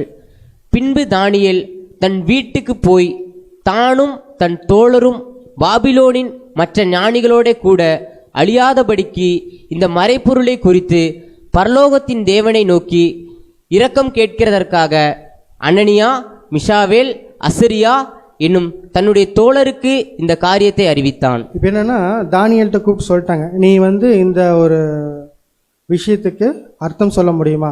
ஏன்னா இப்போ ராஜா கொஞ்சம் கிரிட்டிக்கலான ராஜா. எப்படின்னு பார்த்தீங்கன்னா மித்த ராஜா மாதிரி இல்லை. யூஸ்வலாக ராஜாக்கள் என்ன பண்ணுவாங்கன்னா சொப்பனத்தை சொல்லிட்டு நீங்கள் அர்த்தம் சொல்லுங்க பாம்பாங்க. ஆனால் இவர் கொஞ்சம் விவரமான ராஜா. எப்படின்னா நீ சொப்பனத்தையும் சொல்லணும் அர்த்தத்தையும் சொல்லணும். ஏன்னா இவர் யாருன்னா பயங்கர ஞானவான், முதல்ல பார்த்துருக்கோம் இல்லைங்களா? அந்தளவுக்கு இவர் ஞானவானாக இருக்குங்காட்டி இப்போ என்னென்னா எல்லாத்தையும் கூப்பிட்டு நீங்கள் சொப்பனத்துக்கு அர்த்தம் சொன்னீங்கன்னா தான் நீங்கள் கரெக்டான சொப்பனத்தை சொல்லிவிட்டு அது அர்த்தம் சொன்னீங்கன்னா தான் நீங்கள் கரெக்டான ஆள்கள், இல்லை நீங்கள் யார் இல்லை கரெக்டான ஆள்கள். இப்படி யாராச்சும் சொல்ல முடியுமா? அவருக்கே தெரியும், யாராலையும் சொல்ல முடியாது. அவங்களே சொல்லுவாங்க, தேவர்கள் அல்லாத வேறு யாரும் என்ன முடியாது, சொல்ல முடியாது. ஒருத்தருடைய மனசுக்குள்ளே இருக்கிற விஷயத்தை வெளியே எடுத்து சொல்லணும் அப்படின்னா சாதாரணமான விஷயமே இல்லை. ஆனால் இங்கே ராஜா கேட்குறாரு, சொல்லித்தான் ஆகணும், யாராலையும் முடியல. இப்போ ஆனால் தானியேல் என்ன கேட்குறேன்னா பர்மிஷன் கேட்குறேன், நான் சொல்கிறேன், நீங்கள் கேட்குற விஷயத்துக்கு அர்த்தம் நான் சொல்கிறேன்னு சொல்லிட்டு நேராக யார்கிட்ட போகிறாருன்னா தேவன்கிட்ட போயிட்டு 4 பேர் சேர்ந்து என்ன பண்ணாருன்னா ப்ரேயர் பண்ணாங்க. தேவன் அந்த விஷயத்தை யாருக்கு வெளிப்படுத்திட்டாருன்னு பார்த்தீங்கன்னா தானியேலுக்கு வெளிப்படுத்திட்டார். தானியேல் அடுத்த நாள் வந்து அவங்க முன்னாடி வந்து பார்த்தீங்கன்னா அந்த விஷயத்தை எக்ஸ்பிளைன் பண்ணுறாரு. என்ன விஷயத்தை எக்ஸ்பிளைன் பண்ணுறாரு வசனத்தில் படிக்கலாம். தானியேல் 2ஆம் அதிகாரம் 27 முதல் 28 வசனங்கள். தானியேல் ராஜ சமூகத்தில் பிரத்யுத்தரமாக, ராஜா கேட்கிற மறைபொருளை ராஜாவுக்கு தெரிவிக்க ஞானிகளாலும் ஜோசியராலும் சாஸ்திரிகளாலும் குறி சொல்லுகிறவர்களாலும் கூடாது. என்னன்னா அவங்களே சொல்கிறாங்க, இப்படிப்பட்ட விஷயத்தெல்லாம் அசால்ட்டாக சொல்கிறதுக்கு யாராலுமே முடியாது. ஏன்னா ஒரு மனுஷனுடைய இருதயத்துக்குள்ளே அவனுடைய சிந்தையில் வந்த விஷயத்த வெளியில் எடுத்து சொல்லணும் அப்படின்னா கண்டிப்பாக என்ன முடியாது, பண்ணவே முடியாது. எந்த ஒரு டிவைஸும் இந்த உலகத்தில் இல்லை, இது வரைக்கும் யாரும் அந்த மாதிரி பண்ணது. ஆனால் இங்கே அந்த மாதிரி ஒரு விஷயத்தை நடக்குது. அடுத்தபடி 28ஆம் வசனம். மறைபொருள்களை வெளிப்படுத்துகிற பரலோகத்தில் இருக்கிற தேவன் கடைசி நாட்களில் சம்பவிப்பதை ராஜாவாகிய நேபுகாத் நேச்சாருக்கு தெரிவித்திருக்கிறார். உம்முடைய சொப்பனமும் உமது படுக்கையின் மேல் உம்முடைய தலையில் உண்டான தரிசனங்களும் என்னவென்றால், என்னன்னா இதெல்லாம் சொல்லிட்டு அடுத்தது அப்படியே சொப்பனத்தை என்ன பண்ணுறாருன்னா ஓப்பன் பண்ணுறாரு. இப்போ வரைக்கும் நல்லா யோசிச்சு பாருங்க, ராஜா முன்னாடி வந்து நின்ட்டார் தானியேல், இப்போ சொப்பனத்தை சொல்ல போகிறேன் அப்படிங்கிறார். ராஜாவோட க்யூரியாசிட்டி எப்படி இருந்திருக்கும்? சப்போஸ் இப்போ நான் இருக்கிறேன், நான் என் விஷயத்த சொல்லியிருக்கிறேன், என்கிட்ட வந்து ஒருத்தர் வந்து உன் கனவுல இதுதான் வந்துச்சுன்னு சொல்ல ஆரம்பிக்கிறார் அப்படின்னா அதுக்கு முன்னாடி என் மனசுக்குள்ள எப்படி என்னென்ன நினைவுகள் ஓடி இருக்கும்? பல விஷயங்கள் நான் என்ன பண்ணியிருப்பேன்னா யோசிச்சுப்பேன், கரெக்டாக சொல்லிடுவாரா மாட்டாரா, இல்லை வேறு ஏதாச்சும் சொல்லி குழப்பிடுவாரா அப்படின்னு. சரி, ஒன்று மறந்துட்டேன், என்ன சொப்பனம் வந்துச்சு? சிலை ஞாபகம் இருக்கு இல்லைங்களா? பொண்ணு வெள்ளி, ஓகே, சிலை சொப்பனம் வந்துச்சு. ஏற்கனவே நம்ம ஒரு சப்ஜெக்டில் கூட நம்ம பார்த்துருப்போம். ஓகே, இப்படிப்பட்ட விஷயங்கள் தான் வந்திருக்கேன்னு அவர் ஓப்பன் பண்ணி சொல்லும்போது ராஜாக்கு என்ன இருக்குது தெரியுங்களா? அப்படியே புல்லரிச்சு போய் நின்றுருப்பார். என்னடா, நான் என் மனசுக்குள்ளே எனக்கு மட்டுமே தெரிஞ்ச விஷயம் பக்கத்தில் கூட யார்ட்டையும் சொல்லியிருக்க மாட்டார் கண்டிப்பாக, ஏன்னா எல்லாத்திட்டையும் கேட்டுக்கிறாரு. அப்படிப்பட்ட விஷயத்த இங்கே ஒரு மனுஷன் முன்னால் நின்று என் கனவுல வந்ததை சொல்லிட்டு இருக்கிறான். அப்படியே ஆச்சரியமாக என்ன பண்ணியிருப்பாருன்னு பார்த்தீங்கன்னா பார்க்கக்கூடிய ஒரு. ஆனால் தானியேல் அதெல்லாம் முடிச்சுட்டு இன்னொரு விஷயத்த சொல்லுவார் பாருங்க. தானியேல் 2ஆம் அதிகாரம் 47ஆம் வசனம். தானியேல் 2ஆம் அதிகாரம் 47ஆம் வசனம். ராஜா தானியேலை நோக்கி, நீ இந்த மறைப்பொருளை வெளிப்படுத்தினபடியினால் மெய்யாய் உங்கள் தேவனே தேவர்களுக்கு தேவனும் ராஜாக்களுக்கு ஆண்டவரும் மறைப்பொருள்களை வெளிப்படுத்துவருமாய் இருக்கிறார் என்றான். பார்த்தீங்கன்னா இப்போ ராஜா வந்து விட்னஸ் பண்ணுறாரு, இந்த மாதிரியான ஒரு தெய்வம் இருக்கவே முடியாது. அப்போது இங்கே தானியேலை கூப்பிட்டு வந்ததோட நோக்கம் என்ன தேவன் அப்படின்னா, இப்போ நேபுகாத் நேச்சர் என்ன நினச்சிக்கிறாருன்னா ஒட்டுமொத்த உலகத்தையும் என்ன பண்ணிட்டாரு, கேப்சர் பண்ணிட்டாரு. எனக்கு மேலே என்ன இல்லை, ஒன்றும் இல்லை, தேவகள்னு ஒரு விஷயமே இல்லை, எதுவுமே இல்லை அப்படின்னு நினச்சிட்டு இருக்கிற அவருக்கு தேவன் என்ன உணர்த்துறாருன்னா இதெல்லாம் தாண்டி ஒரு விஷயம் இருக்குது, தேவன் ஒருத்தர் இருக்கிறாரு. அப்படிப்பட்ட ஒரு இதை வந்து இப்படி ஒரு விஷயத்தை செய்ய முடியும் அப்படிங்கிறத இப்போ யாருக்கு ப்ரூவ் பண்ணிட்டு இருக்கிறான்னு பார்த்தீங்கன்னா நேபுகாத் நேச்சாருக்கு ப்ரூவ் பண்ணிட்டு இருக்கிறார். அது யார் மூலியமாக ப்ரூவ் பண்ணிட்டு இருக்கிறான்னு பார்த்தீங்கன்னா தானியேல் மூலியமாக என்ன பண்ணிட்டு இருக்கான்னு பார்த்தீங்கன்னா. ஸோ இந்த உலகத்தில் இருக்கிற ஒரு ராஜாக்கு தேவன் தன்னை யாருன்னு காமிக்கிறதுக்கு யாரை எடுத்து யூஸ் பண்ணுறான்னு பார்த்தீங்கன்னா தானியேல் எடுத்து யூஸ் பண்ணுறாரு. ஃபஸ்ட்டு அந்த தானியேலுக்கு அந்த கேரக்டர் என்னச்சுன்னு பார்த்தீங்கன்னா இருந்துச்சு. அடுத்து அந்த கேரக்டரோட என்னச்சுன்னு பார்த்தீங்கன்னா அதற்காக தன்னை ஒப்பு கொடுக்கக்கூடிய அந்த விஷயம் யாருக்குள்ளே இருந்துச்சுன்னு பார்த்தீங்கன்னா தானியேலுக்குள்ளே இருந்துச்சு. இப்போ தானியேல் அந்த உலகத்தில் இருக்கிற அந்த ராஜாவுக்கு என்ன சொல்லி கொடுத்துட்டாருன்னா தேவன்னா இவர் தான், அவர் வாயாலே என்ன பண்ணுறாருன்னு பார்த்தீங்கன்னா சொல்ல வைக்கிறார். இப்படிப்பட்ட தேவன், அதாவது மெய்யாய் உங்கள் தேவனே தேவர்களுக்கு தேவனும் ராஜாக்களுக்கு ஆண்டவருமாக நான்லாம் ஒன்றுமே இல்லை அப்படிங்கிற விஷயத்த இப்போ நேபுகாத் நேச்சர் யார் முன்னால் சொல்லிட்டு இருக்கிறான், தானியேல் முன்னால் சொல்லிட்டு இருக்கிறார். இப்போ இந்த விஷயத்துக்கு தான் யார் இங்கே கூட்டிகிட்டு போகப்பட்டிருக்கான்னு பார்த்தீங்கன்னா தானியேல் கூட்டிகிட்டு போய் அங்கே நின்று தேவன் என்ன நினைக்கான்னு பார்த்தீங்கன்னா கரெக்டாக எடுத்து அங்கே யூஸ் பண்ணிக்கிறார் அப்படின்னு. ஸோ இப்போ இந்த 2 கேரக்டருமே தங்களுடைய விஷயத்தில் ஃபஸ்ட்டு என்ன காமிச்சாங்கன்னா தேவனுக்கு ஏற்ற ஒரு கேரக்டர் காமிச்சாங்க. அடுத்து என்ன காமிச்சாங்கன்னு பார்த்தீங்கன்னா அவருடைய சித்தம் இங்கே நிறைவேறதுக்காக தன்னைத்தானே என்ன பண்ணான்னு பார்த்தீங்கன்னா அந்த விஷயத்துக்காக என்ன பண்ணாங்கன்னு பார்த்தீங்கன்னா ஒப்பு கொடுக்கக்கூடிய அந்த காரியம் அவங்களுக்குள்ள இருந்துச்சு. இப்போ அப்படியே நமக்கு வரப்போகிறோம். சரி, இப்போ நம்ம என்ன பண்ணணும்? நாம் தேவனால் பயன்படுத்தப்பட என்ன செய்ய வேண்டும்? ரொம்ப அமைதியாக இருக்கீங்க. கேரக்டர் காமிக்கணும், ஒப்பு கொடுக்கணும். ஸோ அப்போ அதுக்காக பார்த்தீங்கன்னா ஒரு 7 பாயிண்ட் என்ன பண்ணிக்கன்னு பார்த்தீங்கன்னா போட்டிருக்கோம். 7வது பாயிண்ட் 7 பாயிண்ட். இப்போ இந்த விஷயத்தை கரெக்டாக யார் ஃபாலோ பண்ணிட்டு வராங்களோ அவங்க எப்படியும் கண்டிப்பாக தேவனால் என்ன பண்ண உபயோகப்படுத்தக்கூடிய ஒரு பாத்திரமாக மாறிடுவாங்க அப்படிங்கிறத வந்து பார்த்தீங்கன்னா இந்த சப்ஜெக்டை அடுத்து நம்ம பார்க்கக்கூடிய ஒரு. ஸோ ஃபஸ்ட்டு என்ன பாயிண்ட்னா ஒரே நோக்கம். ஒருத்தர் தேவனால் பயன்படுத்தப்படணும் அப்படின்னா அவருக்குள்ள அந்த ஒரு நோக்கம் மட்டும்தான் இருக்கணும். அந்த நோக்கத்தை தவிர வேறு நோக்கம் இருந்துடக்கூடாது. அப்படி நோக்கம் இருந்துச்சுன்னா அவர் என்ன பண்ணப்படுவார்னா தேவனால் உபயோகப்படுத்தக்கூடிய ஒரு பாத்திரமாக ஒரு நாள் என்ன பண்ணணும்னா மாற முடியாது. அடுத்து நோக்கத்தை அடைய இசைந்து போகுது. அந்த நோக்கத்துக்காக என்னென்ன விஷயங்கள் அவருக்கு தடையாக வருதோ அந்த தடையெல்லாம் தள்ளி போட்டுட்டு அந்த நோக்கத்தை மட்டுமே நோக்கி பார்த்து நடக்கக்கூடிய ஒரு விஷயம். அடுத்து ஒரு முக்கியமான டூல் என்னன்னு பார்த்தீங்கன்னா ஜெபம். இந்த ஜெபத்தில் யார் அதிகமாக தரித்திருக்கிறாங்களோ அவங்க மட்டும்தான் என்ன பண்ண முடியும்னு பார்த்தீங்கன்னா அந்த ஒரு நோக்கத்தை கரெக்டாக ஃபுல்ஃபில் பண்ண முடியும். பாருங்கள், நம்ம பார்த்த 2 கேரக்டர் நோவாவாகட்டும் சரி தானியேல் ஆகட்டும் சரி எல்லா இடத்துலையும் என்ன தான் பண்ணுவாங்க தெரியுங்களா?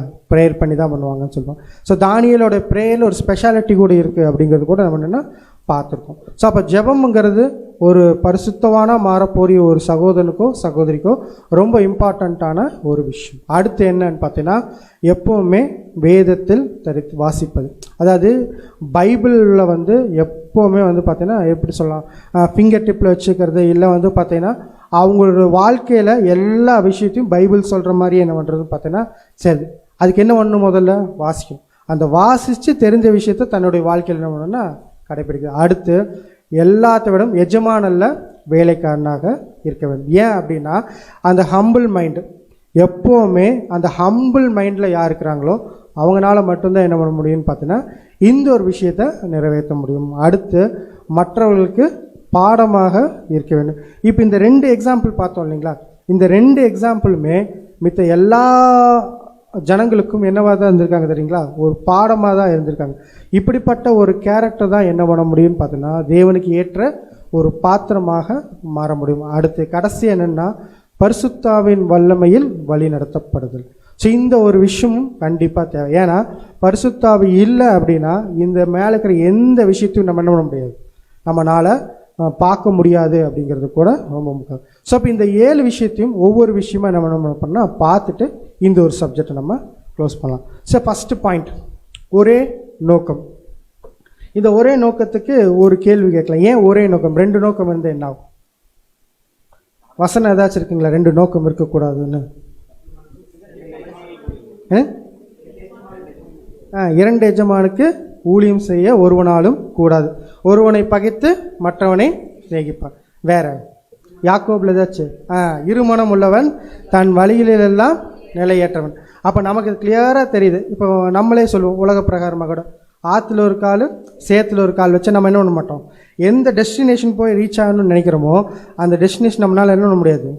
ஏன் அப்படின்னா ஆற்று மண் எப்படி இருக்கும்? சாஃப்டாக இருக்கும். சேத்து மண் எப்படி இருக்கும்? ரொம்ப எப்படி என்ன ஸ்டிக்கியாக இருக்கும். அப்போ என்ன ஆகும்னா ரெண்டுமே ஸ்டெப் எடுத்து வைக்கிற எப்படி இருக்காதுன்னு பார்த்தீங்கன்னா ஈவனாக இருக்காது. அப்போ ஈவனாக இருக்காதுன்னு பார்த்தீங்கன்னா அவரோட கான்சன்ட்ரேஷன் ஃபுல்லாகவே இந்த மண் மேலே தான் இருக்குமோ ஒழிய போய் சேரக்கூடிய இடத்துக்கு என்ன இருக்காதுன்னா இருக்காது. அதே மாதிரி தான் ஒருத்தருக்கு 2 மைண்ட் இருந்துச்சுன்னா அவர் எங்கே போகணும்னு நினைக்கிறாரோ அங்கே போய் என்ன பண்ண முடியாது, ரீச் பண்ண முடியாது. எப்போவுமே என்னென்னா ஆசிலேஷன். இந்த ஆசிலேஷன் மட்டும் இந்த ஒரு ஓட்டத்தில் யாருக்கும் என்ன பண்ணக்கூடாது, இருந்துடவே கூடாது. ஆசிலேஷன் மைண்டு இருந்துச்சு அப்படின்னாலே அவங்களால என்ன பண்ண முடியாதுன்னு பார்த்தீங்கன்னா கோல் ரீச் பண்ணவே முடியாது. அதனால தான் வந்து பார்த்தீங்கன்னா பவுல் அப்போஸ்தலன் உள்ளே வந்தோடனேயே அவர் என்ன பண்ணிட்டார்னா தன்னுடைய க்ளோவில் கிளியராக செட் பண்ணிட்டார். எப்படி செட் பண்ணுறாரு பாருங்க. பிலிப்பியர் 3ஆம் அதிகாரம் 10 முதல் 11ஆம் வசனம். பிலிப்பியர் 3ஆம் அதிகாரம் 10 முதல் 11ஆம் வசனங்கள்.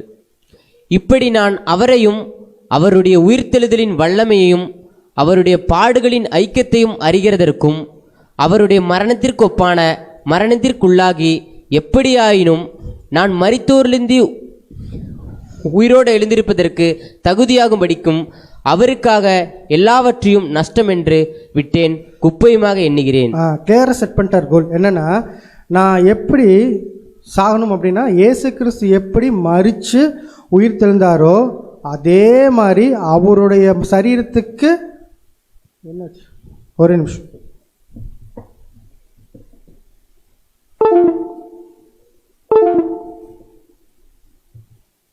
இப்படி நான் அவரையும் அவருடைய உயிர்த்ததின் வல்லமையும் அவருடைய பாடுகளின் ஐக்கியத்தையும் அறிகிறதற்கு அவருடைய மரணத்துக்கொப்பான மரணத்துக்குள்ள இயேசு கிறிஸ்து மாதிரியே நான் மரித்து உயிர் தெழணும். இதுதான் என்னுடைய கோல்.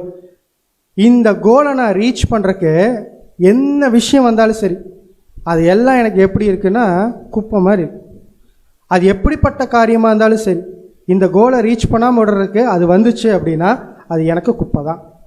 அந்த குப்பையை நான் என்ன பண்ணுறேன்னு பார்த்தீங்கன்னா, குப்பையை நினச்சி எந்த விஷயம் வந்தாலும் தள்ளிட்டு, அந்த குப்பையை தள்ளிட்டு நான் என்ன பண்ண போகிறேன்னு பார்த்தீங்கன்னா, என் கோலை ரீச் பண்ணுறக்கு நான் போயிட்டே இருக்கேன் அப்படின்னு. ஸோ அதனால தான் பவுல் அப்போஸ்தலனால கிளியராக அவரால் கடைசியாக சொல்ல முடிஞ்சு, ஓட்டத்தை முடித்தேன், விசுவாசத்தை காத்துக்கொண்டு, இது முதல் நீதியின் கிரீடம் எனக்காக இருக்குது. ஸோ இந்த கான்ஃபிடென்ட் லெவல் எப்படி அவரால் வர முடிஞ்சுன்னா, இந்த கோலை கரெக்டாக ஃபிக்ஸ் பண்ணிட்டார்.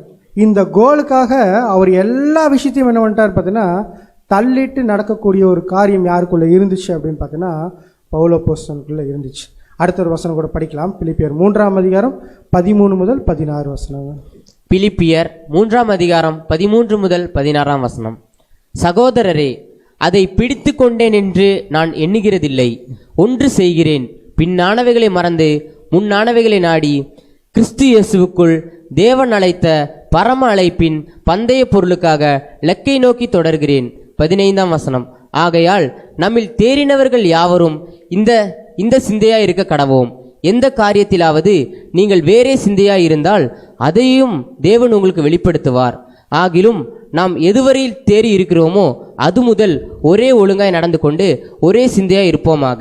என்ன சொல்றேன்னா, பின்னானவைகளை மறந்து முன்னானவைகளை நாடி தேவன் அழைத்த பரம அழைப்பின் பந்தய பொருளுக்காக லக்கை நோக்கி நான் தொடர். இதுக்குள்ள இந்த ஒரு சிந்தை மட்டும்தான் எனக்குள்ள இருக்கு. வேற எந்த சிந்தையாக இருந்தாலும் சரி, அதை நான் என்ன பண்ணியிருக்கேன்னு பார்த்தீங்கன்னா தள்ளி போட்டுட்டு, எப்படியாச்சும் அந்த கோலை நான் என்ன பண்ணுறேன்னு பார்த்தீங்கன்னா ரீச் பண்ணுறக்கு என்னால் ஆன முயற்சியெல்லாம் எடுக்கிறேன் அப்படின்னு சொல்லிட்டு, கடைசியாக அந்த ரீச் பண்ணி அந்த கோலும் என்ன பண்ணார் பார்த்தீங்கன்னா ரீச் பண்ணி முடிச்சாரு அப்படின்னு சொல்லி பார்க்கணும். ஸோ அதே மாதிரி தான் தேவன் நம்மளே அழைச்சிருக்கிறாரு. நமக்கும் ஒரே கோல் இருக்கணும். அந்த கோலை கரெக்டாக ஃபிக்ஸ் பண்ணிட்டோம் அப்படின்னா, அந்த கோலுக்காக எல்லா விஷயத்தையும் என்ன பண்ணலான்னு பார்த்தோன்னா நஷ்டம்னு விட்டுட்டோம் அப்படின்னா, நம்ம அந்த கோலை கண்டிப்பாக என்ன பண்ணணும்னு பார்த்தோன்னா நிச்சயமாக ரீச் பண்ண முடியும். ஸோ ஃபஸ்ட்டு பாயிண்ட்டு முடிஞ்சு. ரெண்டாவது பாயிண்ட் என்னென்னா, நோக்கத்தை அடைய இசைந்து போகுது. இதுக்கு என்னென்னு பார்த்தீங்கன்னா ஒரு எக்ஸாம்பிள் நான் போட்டிருக்கேன். என்னென்னு பார்த்தீங்கன்னா 2 விஷயம். ஒன்று வந்து பார்த்தீங்கன்னா மண், இன்னொன்று ஹாஸ்பிட்டல். ஸோ ஃபஸ்ட்டு இந்த மண் என்ன விஷயம்னு பார்த்தீங்கன்னா, இப்போ இந்த மண்ணை ஒரு குயவன் எடுத்து தன்னுடைய சித்தத்துக்காக என்ன பண்ணுவார் பார்த்தீங்கன்னா, அதை என்ன பண்ணுவார்னா ஃபார்ம் பண்ணுவார். இப்போ இந்த ஃபார்ம் பண்ணுறப்போ இந்த மண் என்ன பண்ணணும், கரெக்டாக வளைஞ்சு கொடுக்கணும். ஒருவேளை வளைஞ்சு கொடுக்கல அப்படின்னா யார் நினச்ச மாதிரி அந்த மண் வராது. அந்த குயவன் நினச்ச மாதிரி என்ன பண்ணான்னு பார்த்தீங்கன்னா அந்த மண் வராது. அதே மாதிரி தான் இப்போ நம்மளும் நம்மளுடைய சித்தத்தை செய்யலை, தேவனுடைய சித்தத்தை செய்யணும்னு ஓடிட்டு இருக்கிறோம் அப்படின்னா, நம்ம என்ன விஷயத்தை செஞ்சுட்டு இருக்கிறோமோ அது யாருடைய சித்தமாக தான் இருக்கணும், தேவனுடைய சித்தமாக தான் இருக்கும். தேவனுடைய சித்தமாக இருந்தால் தான் அவர் நினைக்கிற ஷேப்புக்கு யார் வருவோன்னு பார்த்தீங்கன்னா நம்ம வருவோம். ஒருவேளை நான் என்னுடைய சித்தத்தை செஞ்சுட்டு இருக்கிறேன்னு பார்த்தீங்கன்னா தேவன் நினைக்கிறது ஒரு 50% இருக்கும், அடுத்த 50% யாரோடது வந்துடும், என்னுடையது வந்துடும். அப்போ ஃபுல் அண்ட் ஃபுல் யார் டெடிக்கேட்டடாக அந்த விஷயத்துக்காக ஒப்பு கொடுக்குறாங்களோ அவங்களால மட்டும்தான் யார் நினச்ச மாதிரி ஷேப்புக்கு மாற முடியும்னா தேவன் நினச்ச மாதிரி ஷேப்புக்கு மாற முடியும். ஸோ அடுத்த ஒரு எக்ஸாம்பிள் போட்டிருக்கு. அது என்னது, ஒருத்தர் ஹாஸ்பிட்டலில் படுத்துட்டு இருக்கிறாரு. என்னன்னு பார்த்தீங்கன்னா, ஒருத்தர் ஹாஸ்பிட்டலில் இருக்கிறார் அப்படின்னா அவருக்கு என்ன கொடுக்கணும், மாத்திரை மருந்து கொடுக்கணும், அப்புறம் ட்ரீட்மெண்ட் கொடுக்கணும். அவருக்கு சாப்பிட்றதுக்கு என்ன கொடுப்பாங்க, சத்துணவு, அதாவது கஞ்சி கொடுப்பாங்க இல்லைங்களா. ஒருவேளை அந்த சகோதரன் எனக்கு கஞ்சி வேண்டாம், நான் 3 நேரம் பிரியாணி சாப்பிட்டுக்கிறேன் அப்படின்னா அவருடைய நோய் குணமாகுமா? ஏன்? எதை சாப்பிட்டா மருந்து ஒத்துக்குமோ அதை கரெக்டாக என்ன பண்ணணும்னா சாப்பிடணும். அதே மாதிரி தான் நம்மளும் எதை எடுத்துக்கிட்டால் கரெக்டாக அந்த ஃபார்முக்கு நம்ம மாற முடியுமோ அதை கரெக்டாக அண்டர்ஸ்டாண்ட் பண்ணிட்டு அந்த விஷயத்தை நம்ம என்ன ஒன்று எடுக்கணும். நமக்கு தோணுது செய்ய ஆரம்பித்தோன்னு வச்சுங்களேன், அந்த ஷேப்புக்கு நம்மளால் என்ன பண்ண முடியாதுன்னா மாற முடியாது. ஸோ அதனால தான் பார்த்தீங்கன்னா 2 எக்ஸாம்பிள். அப்போ யார் ஒருத்தர் தேவனுடைய நினைக்கிற ஷேப்புக்கு மாறணும்னு நினைக்கிறாங்களோ அவங்க ஃபஸ்ட்டு என்ன பண்ணணுமாமா, அவங்க தன்னை என்ன பண்ணணும், லாஸ் பண்ணணும். தன்னை லாஸ் பண்ணிட்டு தேவனுடைய விஷயத்தை என்ன பண்ணணும்னு பார்த்தோன்னா அதிகமாக நிறைவேற்றுறதுக்கு அவங்க விருப்பணும். ஆனால் யோவானில் வசனம் படிக்கலாம் பாருங்கள். யோவான் 12ஆம் அதிகாரம் 49 முதல் 50 வசனங்கள். யோவான் 12ஆம் அதிகாரம் 49 முதல் 50ஆம் வசனம் வரை. நான் சுயமாய் பேசவில்லை, நான் பேச வேண்டியது இன்னதென்றும் உபதேசிக்க வேண்டியது இன்னதென்றும் என்னை அனுப்பின பிதாவே எனக்கு கட்டளையிட்டார். இது யார் சொல்கிற வசனம் அப்படின்னு பார்த்தீங்கன்னா நம்ம ஆண்டவராகிய இயேசு கிறிஸ்து. ஏன்னா அவரே சொல்லிட்டார், நான் என்னுடைய சித்தத்தை அல்ல யாருடைய சித்தத்தை செய்ய வந்திருக்கேன், எங்கள் அப்பாவுடைய சித்தத்தை செய்ய வந்திருக்கேன். நான் என்ன பேசணும் என்ன செய்யணும் அப்படிங்கிறது எல்லாமே எங்கள் அப்பா என்ன பண்ணிட்டாரு, எனக்கு சொல்லி கொடுத்துட்டாரு. அதைத்தான் நான் என்ன பண்ணிட்டு இருக்கிறேன்னு பார்த்தீங்கன்னா செஞ்சுட்டு இருக்கிறேன். இப்போ இயேசு கிறிஸ்து அதை செஞ்சு முடிச்சுட்டு அவருடைய ஃபுட் பிரிண்ட்டை ஃபாலோ பண்ணுங்கன்னு இப்போ யார்கிட்ட சொல்லிட்டு போயிருக்கா, நம்மக்கிட்ட சொல்லிட்டு போயிருக்காரு. இப்போ நம்ம அவருடைய ஃபுட் பிரிண்ட்டை ஃபாலோ பண்ணுறோமா இல்லை நம்மளுடைய ஃபுட் பிரிண்ட்டை ஃபாலோ பண்ணுறோமா அப்படிங்கிறது என்னென்னா ரொம்ப இம்பார்ட்டன்ட். ஒருவேளை நம்ம அவருடைய ஃபுட் பிரிண்ட்டை ஃபாலோ பண்ணுறோம் அப்படின்னா யாருடைய சித்தத்தை செய்யவங்களா இருப்போம்னு பார்த்தீங்கன்னா தேவனுடைய சித்தத்தை செய்யும். ஏன்னா நமக்கு நம்ம வழியில் நடக்கிறதுக்கு என்ன இல்லை, பர்மிஷன் இப்போ இல்லை. இப்போ நம்ம யாருடைய வழியை தான் நடந்தாலும் இயேசு கிறிஸ்து நடந்த அந்த வழியில் தான் நடந்தான். அப்படி நடந்தால் தான் யாருடைய சித்தத்தை நிறைவேற்ற முடியும் அப்படின்னா தேவனுடைய சித்தத்தை நிறைவேற்ற முடியும். அப்போ இந்த விஷயத்துக்கு யார் இசைந்து கொடுக்குறாங்களோ அவங்க தான் என்னவா மாற முடியும்னு பார்த்தீங்கன்னா தேவன் உபயோகிக்கக்கூடிய ஒரு பாத்திரமாக என்ன பண்ணணும்னா பார்க்க முடியும். 50ஆம் வசனம் பிரச்சனை. 50ஆம் வசனம். அவருடைய கட்டளை நித்திய ஜீவனாய் இருக்கிறதென்று அறிவேன், ஆகையால் நான் பேசுகிறவைகளை பிதா எனக்கு சொன்னபடியே பேசுகிறேன் என்றார். பார்த்தீங்கன்னா என்ன இயேசு கிறிஸ்து பண்ணாரோ அது எல்லாமே யார் சொல்லி கொடுத்தாங்கன்னா பிதாவாகிய தேவன் சொல்லிக் கொடுத்து. இப்போ நமக்கு யார் சொல்லி கொடுத்துட்டு இருக்கிறான்னு பார்த்தா குருவும் போதகருமாக இருக்கிற நம்முடைய ஆண்டவராகிய இயேசு கிறிஸ்து. அப்போ அவர் என்ன விஷயத்த சொல்லி கொடுக்குறாரோ அதை நம்ம என்ன பண்ணணும் செய்யறதுக்கு நம்ம ஃபஸ்ட்டு என்ன பண்ணணும்னு பார்த்தோன்னா நம்மளுடைய மனசாட்சி அதுக்கு கரெக்டாக என்ன பண்ணணும்னு பார்த்தோன்னா ஆட் பண்ணணும். அது மாதிரி செய்யணும்னு ஃபஸ்ட் நினச்சவனே போதும், அந்த மாதிரி என்ன பண்ணால் செய்யலாம் முடிச்சு பார்க்குறோம். 3வது ஒரு விஷயம் என்னங்க, எப்போதும் ஜபத்தில் தரித்திருது. நமக்கு ஒரு கொஸ்டின் வரலாம், ஏன் ஜபம் வேணும்? ஜென்ரலாக ஒரு கொஸ்டின், ஏன் ஜபம் வேணும்? ஜபம் இல்லாமல் ஒரு விஷயத்தையும் பண்ண முடியாதா அப்படின்னா கண்டிப்பாக என்ன முடியாது, பண்ணவே முடியாது. இயேசு கிறிஸ்து கூட அநேக இடங்களில் அவர் ஒரு விஷயத்தை செய்கிறார் அப்படின்னா என்ன விஷயத்தை ஸ்டார்ட் பண்ணுவதுங்களா, ஃபஸ்ட்டு ப்ரேயர் பண்ணிட்டு தான் ஸ்டார்ட் பண்ணுறோம். ஸோ ப்ரேயருங்கிற விஷயம் எப்படி அப்படின்னு பார்த்தீங்கன்னா இந்த ஜபம் பண்ணும்போது தான் நம்ம யாரை கெட்டு சேர்றோன்னு பார்த்தீங்கன்னா நம்ம பிதாவாகிய தேவனுடைய அந்த ஒரு பாதத்தடிக்க என்ன பண்ணுறோன்னு பார்த்தீங்கன்னா கிட்டி சேரக்கூடிய அந்த வாய்ப்பு இருக்குது. இப்போ நம்ம ஜபம் பண்ணுறத யார் கேட்கணும்னு நினைக்கிறோம், தேவன் கேட்கணும் அப்படின்னா ஃபஸ்ட்டு அதுக்கு என்ன கேரக்டர் இருக்கணும். அடுத்து நம்ம ப்ரேயர் பண்ணும்போது அந்த ப்ரேயர் யாருடைய பாதத்துக்கு போய் சேருது அப்படின்னா தேவனுடைய பாதத்துக்கு போய் சேருது. இந்த ஒரு விஷயந்தான் நமக்கும் தேவனுக்கும் இருக்கக்கூடிய இந்த ஒரு உறவு. இந்த உறவை எவ்வளோ தூரம் அதிகமாக வச்சுக்கிறோமோ அவ்வளோ தூரம் நம்மளுடைய லைஃப் எப்படி இருக்குன்னு பார்த்தோன்னா பரிசுத்தமாக இருக்கும். எக்ஸாம்பிள் பார்த்தீங்கன்னா ஒருத்தர் ப்ரேயரே பண்ணுறாமல் இருக்கிறான்னு வச்சுக்கோங்களேன், அவருடைய உறவு எப்படி இருக்கும் தேவனோட? கண்டிப்பாக என்ன இருக்குன்னு பார்த்தோன்னா சரி வேற இருக்காது. ஒருத்தர் எல்லா விஷயத்தையும் ப்ரேயர் பண்ணிட்டு பண்ணுறாருன்னு வச்சுக்கோங்களேன், அவருடைய உறவு எப்படி இருக்கும் தேவன்கிட்ட பார்த்தீங்கன்னா கண்டிப்பாக என்ன இருக்குன்னு பார்த்தீங்கன்னா க்ளோஸில் இருக்கும். அப்போ அந்த க்ளோஸாக இருக்கிறவங்க கண்டிப்பாக ஏதாவது ஒரு தவறான சிந்தனைக்குள்ளே போவாங்களா அப்படின்னா கண்டிப்பாக என்ன பண்ண மாட்டாங்க, போக மாட்டாங்க. அப்போ யார் ஒருத்தர் அதிகமாக ப்ரேயர் பண்ணிவிட்டு தேவனோடு அந்த ஒரு கிட்டத்தில் இருக்கிறாங்களோ அவங்க என்ன பண்ணுவாங்கன்னு பார்த்தோன்னா எப்போவுமே தேவனுடைய சித்தத்தை செய்யறதுக்கு என்ன பண்ணுவாங்கன்னு பார்த்தோன்னா முற்படுவாங்க. அதனால தான் பார்த்தீங்கன்னா ப்ரேயரை குறித்து சொல்கிறப்ப எப்படி சொல்கிறாங்க, யாக்கோபு 5ஆம் அதிகாரம் 16ஆம் வசனம். யாக்கோபு 5ஆம் அதிகாரம் 16ஆம் வசனம். நீங்கள் சொஸ்தமடையும்படிக்கு உங்கள் குற்றங்களை ஒருவருக்கொருவர் அறிக்கையிட்டு ஒருவருக்காக ஒருவர் ஜெபம் பண்ணுங்கள். நீதிமான் செய்யும் ஊக்கமான வேண்டுதல் மிகவும் பலனுள்ளதாக இருக்கிறது. நீங்கள் என்ன சொல்கிறான்னு பார்த்தீங்கன்னா இன்றைக்கி நீங்கள் ஜெபம் பண்ணுறது ஃபஸ்ட்டு உங்களுக்காக, அடுத்து என்னென்னு சொல்லணும்னா உங்கள் கூட இருக்கிற ஒரு சகோதரனுக்காகவும் என்ன பண்ணணும்னா ஜெபம் பண்ண வேண்டியது உங்கள் மேலே விழுந்த கடமை. இதுக்கு நீங்கள் வந்து சகோதரோட ரைட்டிங்ஸ் போய் படித்து பாருங்கள், அவர் அப்படி தான் சொல்லியிருக்கிறார். நீங்கள் உங்களுக்காக மட்டும் ஜெபம் பண்ணுறதில்ல, உங்கள் கூட இருக்கிற சகோதரனுக்காகவும் ஜெபம் பண்ணுறது உங்கள் மேலே விழுந்த கடமை. ஏன்னா அவர் தவறும் போது நீங்கள் தான் என்ன பண்ணணும்னு பார்த்தீங்கன்னா சுட்டி காட்டி அந்த விஷயத்தை நிலைப்படுத்த வேண்டியது உங்களுக்கு கொடுக்கப்பட்டது. அதனால தான் வந்து கட்டளை கொடுக்குறப்பே எப்படி கொடுத்தான்னு பார்த்தீங்கன்னா, நீ உன்னை நேசி ஃபஸ்ட்டு, அடுத்து என்ன பண்ணணும், உன் கூட இருக்கிற சகோதரன் நேசிக்கணும். ஸோ அப்போ அந்த சகோதரன் நேசிக்கிறது எப்படி காமிக்கிறோன்னு பார்த்தோன்னா, அவருக்காக எந்த அளவுக்கு நம்ம பிரயாசப்படுறோம், அவருக்காக ஜெபம் பண்ணுறோங்கிற விஷயத்தில் தான் இருக்குதுன்னு பார்த்தோன்னா இருக்குது. அதே மாதிரி நீங்கள் செய்யக்கூடிய இந்த ஊக்கமான ஜெபத்துக்கு என்ன இருக்குதுன்னு பார்த்தோன்னா ஒரு பலன் இருக்குது. ஃபஸ்ட்டு கேரக்டர், அந்த கேரக்டருக்கு அப்புறம் என்னென்னு பார்த்தோன்னா தேவனுக்காக அதுக்காக ஜெபம் பண்ணீங்க அப்படின்னா கண்டிப்பாக என்ன இருக்குன்னு பார்த்தோன்னா அதை நீங்கள் பெற்றுக்கொள்ளக்கூடிய அந்த விஷயம் இருக்குது அப்படிங்கிறத பார்த்தோம். ஸோ 3 விஷயம் பார்த்து முடிச்சிருக்கோம். என்னென்ன ஞாபகம் இருக்குங்களா? ஃபஸ்ட்டு ஒரே நோக்கம் இருக்கணும், நோக்கத்துக்காக இசைந்து கொடுக்கக்கூடிய அந்த மைண்ட் இருக்கணும். அடுத்து என்னென்னு பார்த்தோன்னா எப்போவுமே ஜபத்தில் தரித்து இருக்கக்கூடிய விஷயம். அடுத்து வந்து பார்த்தோன்னா எப்போதும் வேதத்தை வாசிப்பது. இந்த விஷயம் வேணுமா? ஜபத்தோடையே நிறுத்திக்கலாமே.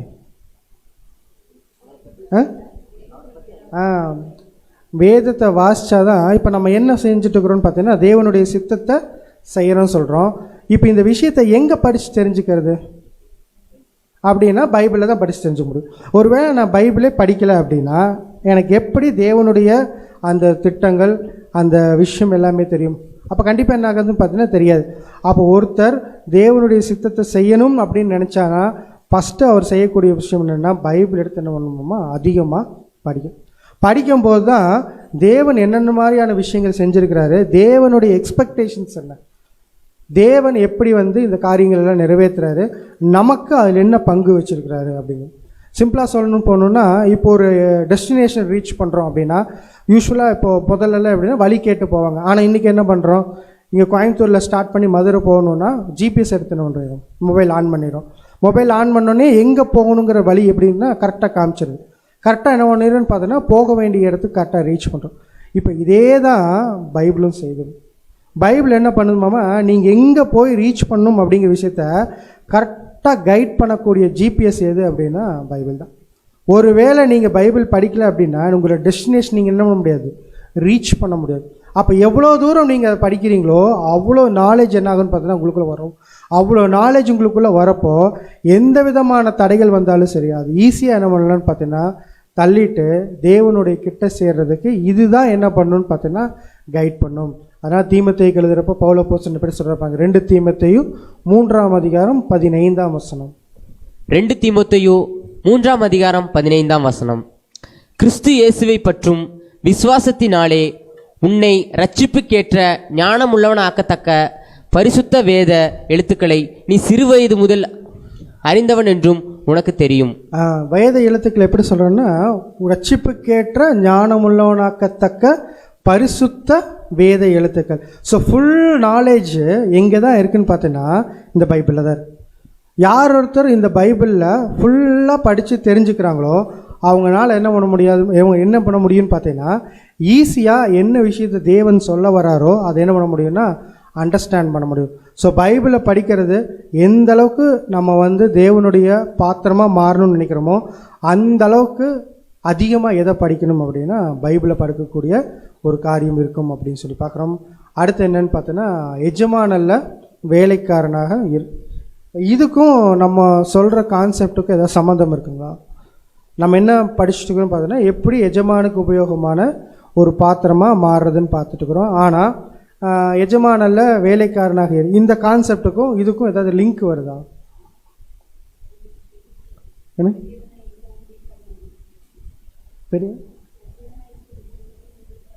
பெரியவனாக இருக்க விரும்புகிறேன், ஊழியக்காரனாக இருக்குங்க. ஸோ இந்த கான்செப்ட் பற்றி ரொம்ப டீப்பாக நான் போகலை, ஏன்னா இப்போ வேண்டாம் இந்த கான்செப்டு. என்ன ஒரு விஷயம்னு பார்த்தீங்கன்னா ஹம்பிள் மைண்ட். சிம்பிளாக சொல்லணுன்னா ஹம்பிள் மைண்ட். ஏன் அப்படின்னா இன்றைக்கி நம்ம ஒரு விஷயத்துக்குள்ளே உள்ளே வரோம், இப்போ எக்லீஷியாக்குள்ளே வரோம் அப்படின்னா நம்ம பார்க்குற எல்லாத்தையுமே எப்படி தான் பார்க்கணுன்னு பார்த்தீங்கன்னா ஒரே மாதிரியாக பார்க்கணும்.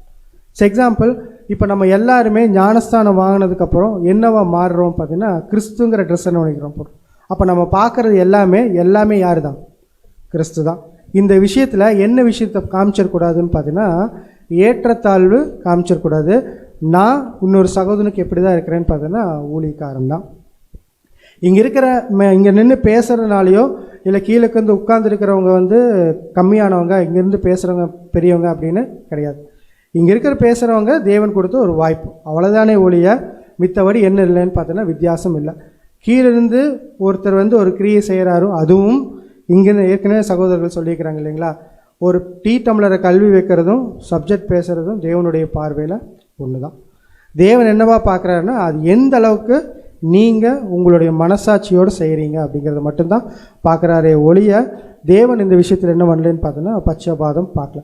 அப்போ எல்லாத்தையுமே ஒரே மாதிரி என்ன பண்ணணும்னா பார்க்கணும். நம்ம இன்னொரு சகோதரனுக்கு எப்போவுமே என்னதான் இருக்குன்னு பார்த்தோன்னா ஊழியக்காரர் அப்படிங்கிற ஒரு மைண்டு என்ன பண்ணணும்னு பார்த்தோன்னா வரணும். நான் அவருக்கு என்ன விதத்திலும் என்ன இல்லை, எஜமான் அல்ல.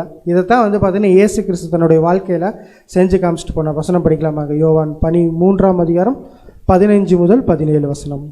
யோவான் 13ஆம் அதிகாரம் 15 முதல் 17 வசனம் வரை. நான் உங்களுக்கு செய்தது போல நீங்களும் செய்யும்படி உங்களுக்கு மாதிரியை காண்பித்தேன். 16ஆம் வசனம். மெய்யாகவே மெய்யாகவே நான் உங்களுக்கு சொல்லுகிறேன், ஊழியக்காரன் தன் எஜமானிலும் பெரியவன் அல்ல, அனுப்பப்பட்டவன் தன்னை அனுப்பினவரிலும் பெரியவன் அல்ல. 17ஆம் வசனம். நீங்கள் இவைகளை அறிந்திருக்கிறபடியினால் இவைகளை செய்வீர்களானால் பாக்கியவான்களாக இருப்பீர்கள். அதனால தான் இயேசு கிறிஸ்து அந்த வித்தியாசத்தை காமிக்கக்கூடாது, யாருமே பெரியவங்க சின்னவங்க இல்லை அப்படிங்கிறத உடைக்கணும் அப்படிங்கிறது தான் கடைசி என்ன பண்ணார்னா சீசரோட கால கல்வி என்ன பண்ணார் பார்த்தீங்கன்னா அந்த ஒரு கிரியை செஞ்சு காமிச்சார். எஜமான் தன்னை வேலைக்காரனிலும், அதாவது டிஃப்ரென்ஸ் நமக்குள்ளே என்ன இல்லை, நம்ம ரெண்டு பேருமே தேவனுடைய பார்வையில் எப்படி தான் இருக்குன்னு பார்த்தோன்னா ஒன்றா தான் இருக்கிறோம். நீங்கள் எப்போவுமே ஒரு விஷயத்துக்குள்ளே எடுக்கிறப்போ ஃபஸ்ட்டு என்ன பண்ணணும்னு பார்த்தோன்னா அந்த ஹம்பிள் மைண்டுக்குள்ளே நீங்கள் என்ன பண்ணுங்கன்னா போங்க.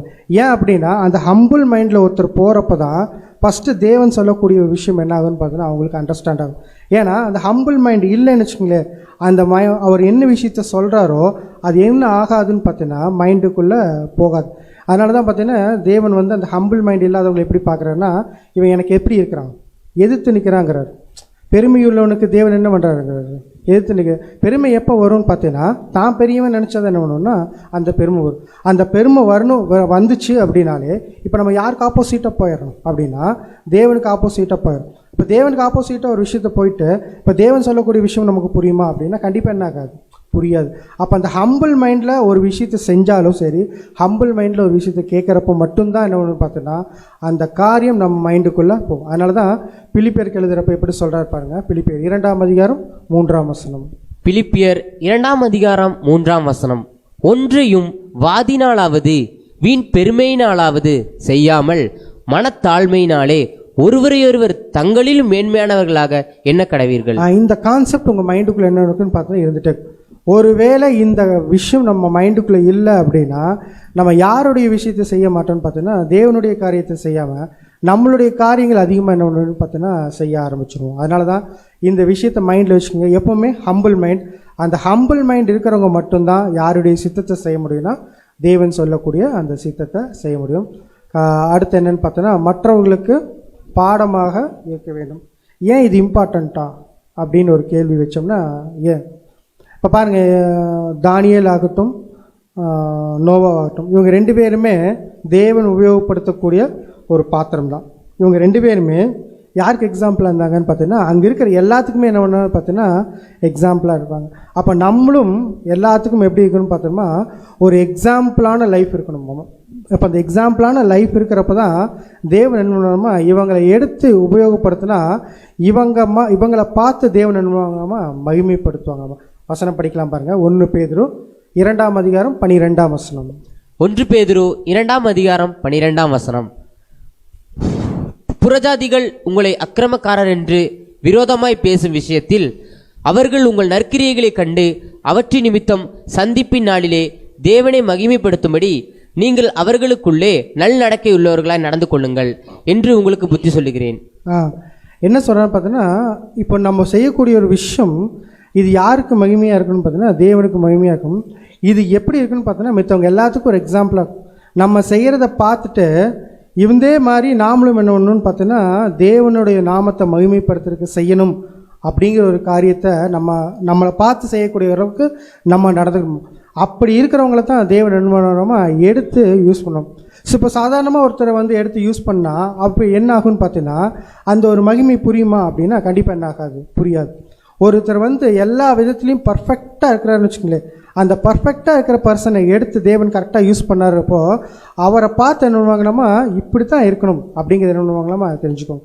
அப்போ அந்தளவுக்கு அந்த கேரக்டர் நம்ம என்ன பண்ணுவோமா நமக்குள்ளேயே செட் பண்ணிட்டு நடந்தால் தான் தேவனுக்கு உபயோகமான ஒரு பாத்திரமாக நம்ம என்ன பண்ணோம்னா மாற முடியும். இப்போ நம்ம எல்லாருமே தேவனுக்கு உபயோகமான ஒரு பாத்திரமாக மாறணும்னு நினைக்கிறோமா இல்லையா அப்படிங்கிறது நம்ம ஃபஸ்ட்டு என்ன பண்ணணும்னா நினைக்கிறோம். நம்ம மாறணும் அப்படின்னு நினச்சா இந்த விஷயங்களை நம்ம மைண்டுக்குள்ளே என்ன பண்ணணும்னா வந்துடணும். வந்துட்டு அதை நம்ம வாழ்க்கையில் பிரயோஜனம் அப்ளை பண்ணுறப்போ அது என்ன ஆகுன்னு பார்த்தோன்னா தேவனுக்கு உபயோகமான பாத்திரமாக அவர் எடுத்து செட் பண்ணுறதுக்கு நமக்கு என்ன ஆகுன்னு பார்த்தோன்னா யூஸ்ஃபுல்லாக தேவனுக்கு இருக்கும் அப்படின்னு சொல்லி பார்க்குறோம். கடைசியாக ஒரு விஷயம் என்னென்னு பார்த்தோன்னா பரிசுத்த ஆவியின் வல்லமையில் வழிநடத்தப்படுது. ஏன் அப்படின்னா இந்த ஜபத்தில் கூட நம்ம அதிகமாக என்ன தான் கேட்போம், பரிசுத்த ஆவி தான் கேட்குறோம். ஏன் பரிசுத்த ஆவி கேட்குறோம்? தேவன் கொடுக்க மாட்டாரா? இல்லாட்டி கண்டிப்பாக கொடுப்பார். ஏன் பரிசுத்த ஆவி கேட்குறோன்னா இப்போ இருக்கிற எல்லா விஷயமும் சரி, பைபிள் படித்தா சரி, இல்லை தேவனுடைய சித்தத்தை செய்கிறதுக்கு சரி, ஒரு விஷயத்தை வந்து பண்ணணும் அப்படின்னாலே எது இருந்தால் தான் கரெக்டாக பண்ண முடியும், பரிசுத்தாவி இருந்தால் தான் கரெக்டாக பண்ண முடியும். அப்போ பரிசுத்தாவி அதிகமாக ஒருத்தருக்கு வாங்கணும் அப்படின்னா ஃபஸ்ட்டு அவங்க என்ன பண்ணணும்னு பார்த்தீங்கன்னா இது எல்லாத்தையும் கரெக்டாக என்ன பண்ணிக்கணும்னு பார்த்தீங்கன்னா நடந்துக்கணும். நடந்து அந்த விஷயத்தில் கரெக்டாக இருந்திருந்தால் மட்டும்தான் அவங்களுக்கு அதிகமான பரிசுத்தாவி என்ன பண்ணணும்னு பார்த்தீங்கன்னா தேவன் கொடுத்துட்டே இருப்பார். அப்போ தேவன் அந்த பரிசுத்தாவி கொடுக்க நமக்குள்ளே என்ன ஆகுன்னு பார்த்தீங்கன்னா தேவனுக்கு ஏற்ற விஷயங்கள் என்ன ஆகுன்னு பார்த்தீங்கன்னா ஈஸியாக புரிய ஆரம்பிக்கும். புரிய ஆரம்பிச்சிச்சுன்னா தேவனுக்கு ஏற்ற ஒரு பாத்திரமாக நம்ம என்னன்னா மாறுறதுக்கு ரொம்ப ஈஸியாக இருக்கும். ஸோ இந்த ஒரு 7 பாயிண்ட்டும் நம்ம மைண்டில் வச்சுக்கலாம். மைண்டில் வச்சுட்டு தேவனுக்கு ஏற்ற ஒரு பாத்திரமாக நம்ம ஒவ்வொரு நாளும் மாறுறதுக்கு இது யூஸ்ஃபுல்லாக இருக்கும். ஸோ இன்னொரு வசனம் மட்டும் படிச்சலாம். 2 கொரிந்தியர் 3ஆம் அதிகாரம் 4 முதல் 5 வசனம். 2 கொரிந்தியர் 3ஆம் அதிகாரம் 4 முதல் 5 வசனம் வரை. நாங்கள் தேவனுக்கு முன்பாக கிறிஸ்துவின் மூலமாய் இப்படிப்பட்ட நம்பிக்கையை கொண்டிருக்கிறோம். எங்களால் ஏதாகிலும் ஆகும் என்பது போல ஒன்றை யோசிக்கிறதற்கு நாங்கள் எங்களாலே தகுதியானவர்கள் அல்ல, எங்களுடைய தகுதி தேவனால் உண்டாயிருக்கிறது. இப்போ இந்த எல்லா விஷயத்தையுமே தேவன் தான் என்ன பண்ணிக்கான்னு பார்த்தீங்கன்னா நம்மளை தகுதிப்படுத்திக்கார். இது எந்த விதத்துலையும் நம்ம என்ன பண்ணலன்னு பார்த்தீங்கன்னா நம்மளுடைய திறமை பார்த்தோ, நம்மளுடைய தாளந்துகள் பார்த்தோ, நம்மளுடைய நடக்கையை பார்த்தோ தேவன் என்ன பண்ணலன்னு பார்த்தோன்னா கூப்பிடல. ஆனால் ஒரு விஷயம் தேவன் என்ன பண்ணிக்கான்னு பார்த்தா நம்ம மேலே என்ன பண்ணிக்காருன்னா ஒரே ஒரு விஷயம், நம்பிக்கை வச்சுருக்கார். அந்த நம்பிக்கையை வச்சு நம்மளை என்ன பண்ணிக்கான்னு பார்த்தோன்னா இவங்க எனக்கு ஏற்ற ஒரு பாத்திரமாக மாறி எனக்கு சாட்சியாக இவங்க இருப்பாங்க அப்படின்னு சொல்லி என்ன பண்ணிக்கான்னு பார்த்தோன்னா நம்பி இந்த ஒரு விஷயத்தை என்ன பண்ணிக்கான்னு பார்த்தோன்னா நம்ம கையில் கொடுத்துருக்குறாரு. இப்போ நம்ம அந்த விஷயத்தை எப்படி பிரயோஜனப்படுத்தி தேவனுக்கு உபயோகமான ஒரு பாத்திரமாக மாறுறோமா இல்லையா அப்படிங்கிறது தான் வந்து பார்த்தோன்னா தேவன் நம்மக்கிட்ட எதிர்பார்க்குற ஒரு விஷயம். நம்ம ஒவ்வொருத்தரும் என்ன பண்ணலான்னு பார்த்தோன்னா இதை நிதானித்து சீர்தூக்கி பார்த்து தேவனுக்கு உபயோகமான ஒரு பாத்திரமாக நம்ம மாறுறதுக்கு என்னென்ன வழியோ அதை நம்ம பண்ணலாம். இப்போ இதில் ஒரே ஒரு பிரச்சனை என்னன்னு பார்த்தீங்கன்னா தேவன் எல்லாத்துக்கும் என்ன பண்ணுவீங்கன்னு பார்த்தீங்கன்னா வாய்ப்பு கொடுத்துட்டே தான் இருப்பார். இப்போ நோவாக்கு என்ன கொடுத்தாரு? வாய்ப்பு கொடுத்தாரு. தானியலுக்கு ஒரு வாய்ப்பு கொடுத்தாரு. அந்த வாய்ப்பை கரெக்டாக என்ன பண்ணிட்டாங்கன்னு பார்த்தீங்கன்னா யூஸ் பண்ணிட்டாங்க. ஆனால் இப்போ நம்ம தேவனுக்கு உபயோகமான ஒரு பாத்திரமாக மாறுறதுக்கும் தேவன் என்ன பண்ணுவார்னு பார்த்தீங்கன்னா அநேக இடங்களில் வாய்ப்புகள் என்ன பண்ணிடுவான்னா கொடுத்துட்டே இருப்பார். ஆனால் அதை வந்து என்ன பண்ணுவோமாமா சில நேரங்களில் நான் வந்து இதற்கு ஏற்ற ஆள் இல்லைன்னு சொல்லி ஒரு 3 காரணம் சொல்லி தட்டி கழிக்குமாம்மா. அது என்னன்னு பார்த்தீங்கன்னா இந்த விஷயம்தான். ஃபஸ்ட்டு என்னன்னு பார்த்தீங்கன்னா எனக்கு என்ன ஆயிடுச்சு, ரொம்ப வயசாகிடுச்சு, நான் இந்த வேலையில் என்ன பண்ண முடியாது, செய்ய முடியாது. தேவன் அப்படி நினச்சிருந்தா உங்களை கூப்பிட்டு கொடுத்துருப்பாரா? கண்டிப்பாக என்ன பண்ண மாட்டார், கூப்பிட்டு கொடுத்துருக்க மாட்டார். அடுத்து என்ன சொல்லுவோமாமா, எனக்கு இன்னும் எடுப்புனா சின்ன வயசு, நான் இன்னும் நிறைய தெரிஞ்சிக்க வேண்டியது இருக்குது, நான் என்ன பண்ணுறேன், தெரிஞ்சுக்கிட்டு அப்புறம் என்ன பண்ணுறேன், தேவனுடைய வேலையை செய்கிறேன். இப்படி சொல்லாமா அப்படின்னா கண்டிப்பாக என்ன சொல்லக்கூடாது. ஏன்னா தேவன் உங்களை வந்து அழைச்சி கொடுத்தது உங்கள் மேலே என்ன பண்ணிக்கிறாரு, நம்பிக்கையை வச்சு கொடுக்குறது. அடுத்து என்ன சொல்லுவோமாமா, எனக்கு அவ்வளோலாம் பேச வராதுங்க, நான் என்ன பண்ணுறேன், நீங்கள் என்ன வேணால் செய்யுங்க, நான் பின்னால் நின்று உங்களுக்கு சப்போர்ட் பண்ணிக்கிறேன். இப்படி சொல்லலாமா? ஏன்னா நம்ம பார்த்துருக்கோம் இந்த ராஜ்யத்தினுடைய இந்த சுவிசேஷம் எங்கெல்லாம் போகும், பூலோகம் எல்லாம் பிரசங்கிக்கப்படும். அப்பொழுது தான் என்ன வரும், இந்த உலகத்துக்கு முடிவு வரும். அப்போ பிரசங்கிக்கிற வேலை யாருக்கு கொடுத்துருக்குறா? இப்போ நம்ம தான் போய் சொல்லணும். இப்போ நம்ம போய் சொல்கிறோன்னு சொல்லிட்டு நான் வந்து சரியாக பேச வராது அப்படின்னு சொன்னோன்னா நமக்கு என்ன பண்ண முடியாது. கண்டிப்பாக இந்த ஒரு தேவன் எதிர்பார்க்குற ஒரு பாத்திரமாக நம்மளால் என்ன முடியாதுன்னா மாற முடியாது. மூணாவது என்னன்னு பார்த்தீங்கன்னா ஐ எம் வீக். நம்ம என்ன நினச்சிக்கோமாமா, என்னாலெல்லாம் இந்த விஷயத்தை செய்யவே முடியாது, எனக்கு என்ன இல்லை தகுதி இல்லை அப்படின்னு. தேவன் தகுதிப்படுத்தி என்ன பண்ணியிருக்காருன்னா இந்த வாய்ப்பை கொடுத்துருக்காரு. ஆனால் நீங்கள் என்ன நினச்சிருக்கீங்க, உங்களுக்கு தகுதி இல்லைன்னு உங்களை நீங்கள் என்ன பண்ணீங்கன்னா கீழே நிறுத்திக்காதீங்க. தேவன் என்னென்னா உயர்த்தறதுக்கு அவருக்கு சித்தம் இருக்குது. நீங்கள் அநேக விஷயங்களை தைரியமாக எடுத்து செஞ்சால் போதும். அடுத்த ஸ்டேஜுக்கு என்ன பண்ணலான்னு பார்த்தோன்னா போகலாம். தேவனுக்கு உபயோகமான ஒரு பாத்திரமாக என்ன பண்ணலான்னு பார்த்தோன்னா எல்லாருமே தேவன் முன்னால் போய் நிற்கிறதுக்கு தேவன் என்ன நினைக்கிறான்னு பார்த்தீங்கன்னா வாய்ப்பு கொடுத்துருக்காரு. அதை எப்படி நம்ம எடுத்து பயன்படுத்துகிறோம் அப்படிங்கிறது தான் வந்து பார்த்திங்கன்னா நம்ம கையில் இருக்குது. அந்த 3 விஷயத்தையும் தான் போட்டிருக்கேன். இந்த ஐ எம் வீக்குங்கிற விஷயத்த வந்து பார்த்திங்கன்னா ரொம்ப முக்கியமாக இந்த பிக்சர். இப்போ தாவீது ஒரு வேளை என்னால் கோலியாத்தை அடிக்க முடியாதுன்னு நினச்சிருந்தாருன்னா என்ன இருக்கும், இஸ்ரேல் ஜனங்களுக்கு ரட்சிப்பு வந்திருக்குமானா கண்டிப்பாக வந்திருக்காரு. அப்போ தானியலுக்கு என்ன நினச்சாருன்னு பார்த்தீங்கன்னா என் கூட யார் இருக்கிறான், தேவன் இருக்கிறார். தேவனை தாண்டி எவ்வளோ பெரிய கோலியாத்து வந்தாலும் சரி அவரை வீழ்த்தறக்கு எனக்கு பவருக்கு தேவன் கொடுப்பார் அப்படின்னு நம்பினார். போய் நின்னார், ரொம்ப சிம்பிளாக அடித்தார், ஜெயிச்சிட்டார். அதே மாதிரி நம்மளும் எந்த விஷயத்தையும் தைரியமாக முன்னெடுத்தால் போதும். தேவன் என்ன பண்ணாருன்னு பார்த்தீங்கன்னா கைட் பண்ணி கூப்பிட்டு போயிடுவார். முன்னெடுக்கிறது தான் உங்கள் கையில் என்ன பண்ணுறாருன்னு பார்த்தீங்கன்னா தேவன் எதிர்பார்க்குறாரு. அந்த விஷயத்தை கரெக்டாக செஞ்சால் போதும். தேவன் என்ன பண்ணார் பார்த்தீங்கன்னா அவருக்கு உபயோகமான பாத்திரமாக உங்களுக்கு ஈஸியாக என்ன பண்ணுவான்னு பார்த்தீங்கன்னா மாறிடுவார் அப்படின்னு. அதனால தான் வந்து பார்த்தீங்கன்னா அப்போஸ்தலர் பவுல் அவரை குறித்து கரெக்டாக சொல்கிறப்போ 9ஆம் அதிகாரம் 15ஆம் வசனம். அப்போஸ்தலர் 9ஆம் அதிகாரம் 15ஆம் வசனம். அதற்கு கர்த்தர், நீ போ, அவன் புறஜாதிகளுக்கும் ராஜாக்களுக்கும் இஸ்ரவேல் புத்திரருக்கும் என்னுடைய நாமத்தை அறிவிக்கிறதற்காக நான் தெரிந்து கொண்ட பாத்திரமாக இருக்கிறான். தேவனே வந்து இந்த ஒரு பாத்திரத்தை நான் எதுக்கு தான் தெரிஞ்சுக்கிட்டேன் அப்படின்னா எல்லா ஜாதிகளுக்கும் புறஜாதிகளுக்கும் சரி ராஜாக்களும் சரி என்னுடைய நாமத்தை நான் தெரிஞ்சுக்கிட்டு சொல்கிறதுக்காக நான் தெரிஞ்செடுத்த என்னுடைய பாத்திரம். அதே மாதிரி தான் இப்போ நம்மளையும் என்ன பண்ணுறாரு பார்த்தோன்னா ஒவ்வொருத்தரையும் சொல்லிட்டு இருக்கிறார். இவங்க எல்லாருமே இந்த உலகத்தில் எனக்கு உபயோகமான ஒரு பாத்திரமாக என்ன பண்ணிக்கான்னு பார்த்தோன்னா இருக்கிறாங்க.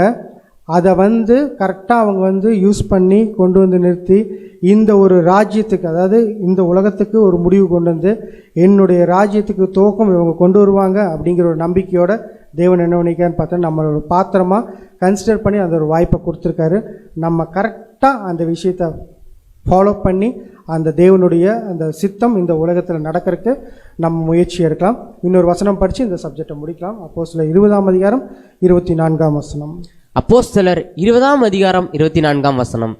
ஆகிலும் அவைகளில் ஒன்றையும் குறித்து கவலைப்படேன், என் பிராணனையும் நான் அருமையாக எண்ணேன், என் ஓட்டத்தை சந்தோஷத்தோടെ முடிக்கவும் தேவனுடைய கிருபையின் சுவிசேஷத்தை பிரசங்கம் பண்ணும்படிக்கு நான் கர்த்தராகி இயேசுவின் இடத்தில் பெற்ற ஊழியத்தை நிறைவேற்றவுமே விரும்புகிறேன். பவுல் அப்போஸ்தலன் சொல்கிற விஷயம் என்னென்னா, எதுவுமே எனக்கு வந்து என்னென்னா பெரிய விஷயமே இல்லை. இப்போ என் மைண்டில் என்ன இருக்குது அப்படின்னா ஒன்றே ஒன்று தான், தேவன்கிட்ட வாங்கினா அந்த ஊழியத்தை நான் எப்படியாச்சும் என்ன பண்ணணும், நிறைவேற்றி முடித்தா போதும். இது மட்டும்தான் என் மைண்டில் இருக்குது. இதுக்காகத்தான் நான் என்ன பண்ணிட்டு இருக்கேன்னு பார்த்தோன்னா வாழ்ந்துட்டு இருக்கிறேன். இதை கண்டிப்பாக நிறைவேற்றுவேங்கிற அந்த மைண்டோட கடைசி வரைக்கும் ஓடினார். ஓடி அந்த ஓட்டத்தை முடித்து தேவன் எப்படி அந்த ஒரு பாத்திரமாக இவரை செலக்ட் பண்ணிக்கிறேன்னு சொன்னாரோ அதற்கேற்ற ஒரு பாத்திரமாக கடைசியாக வந்து என்ன பண்ணார் பார்த்தோன்னா நின்று ஓட்டத்தை முடித்தேன் அப்படிங்கிற அந்த கான்ஃபிடென்ட்டோடு என்ன பண்ணார் பார்த்தோன்னா அந்த ஒரு ஓட்டத்தை முடித்தார். இப்போ நமக்கும் தேவன் என்ன பண்ணிக்கான்னு பார்த்தோன்னா இப்படி ஒரு வாய்ப்பை கொடுத்துருக்காரு. நம்ம எல்லாமே தேவன் உபயோகிக்கக்கூடிய ஒரு பாத்திரமாக இந்த உலகத்தில் இருக்கிறோம். நம்ம தேவனுக்கு ஏற்ற ஒரு பாத்திரமாக இருந்து பொன்னாக தேவனுடைய ராஜ்யத்தில் அனைவரும் மின்ன தேவன் தாமே நம் அனைவருக்கும் கிருபை செய்வாராக. ஆமென்.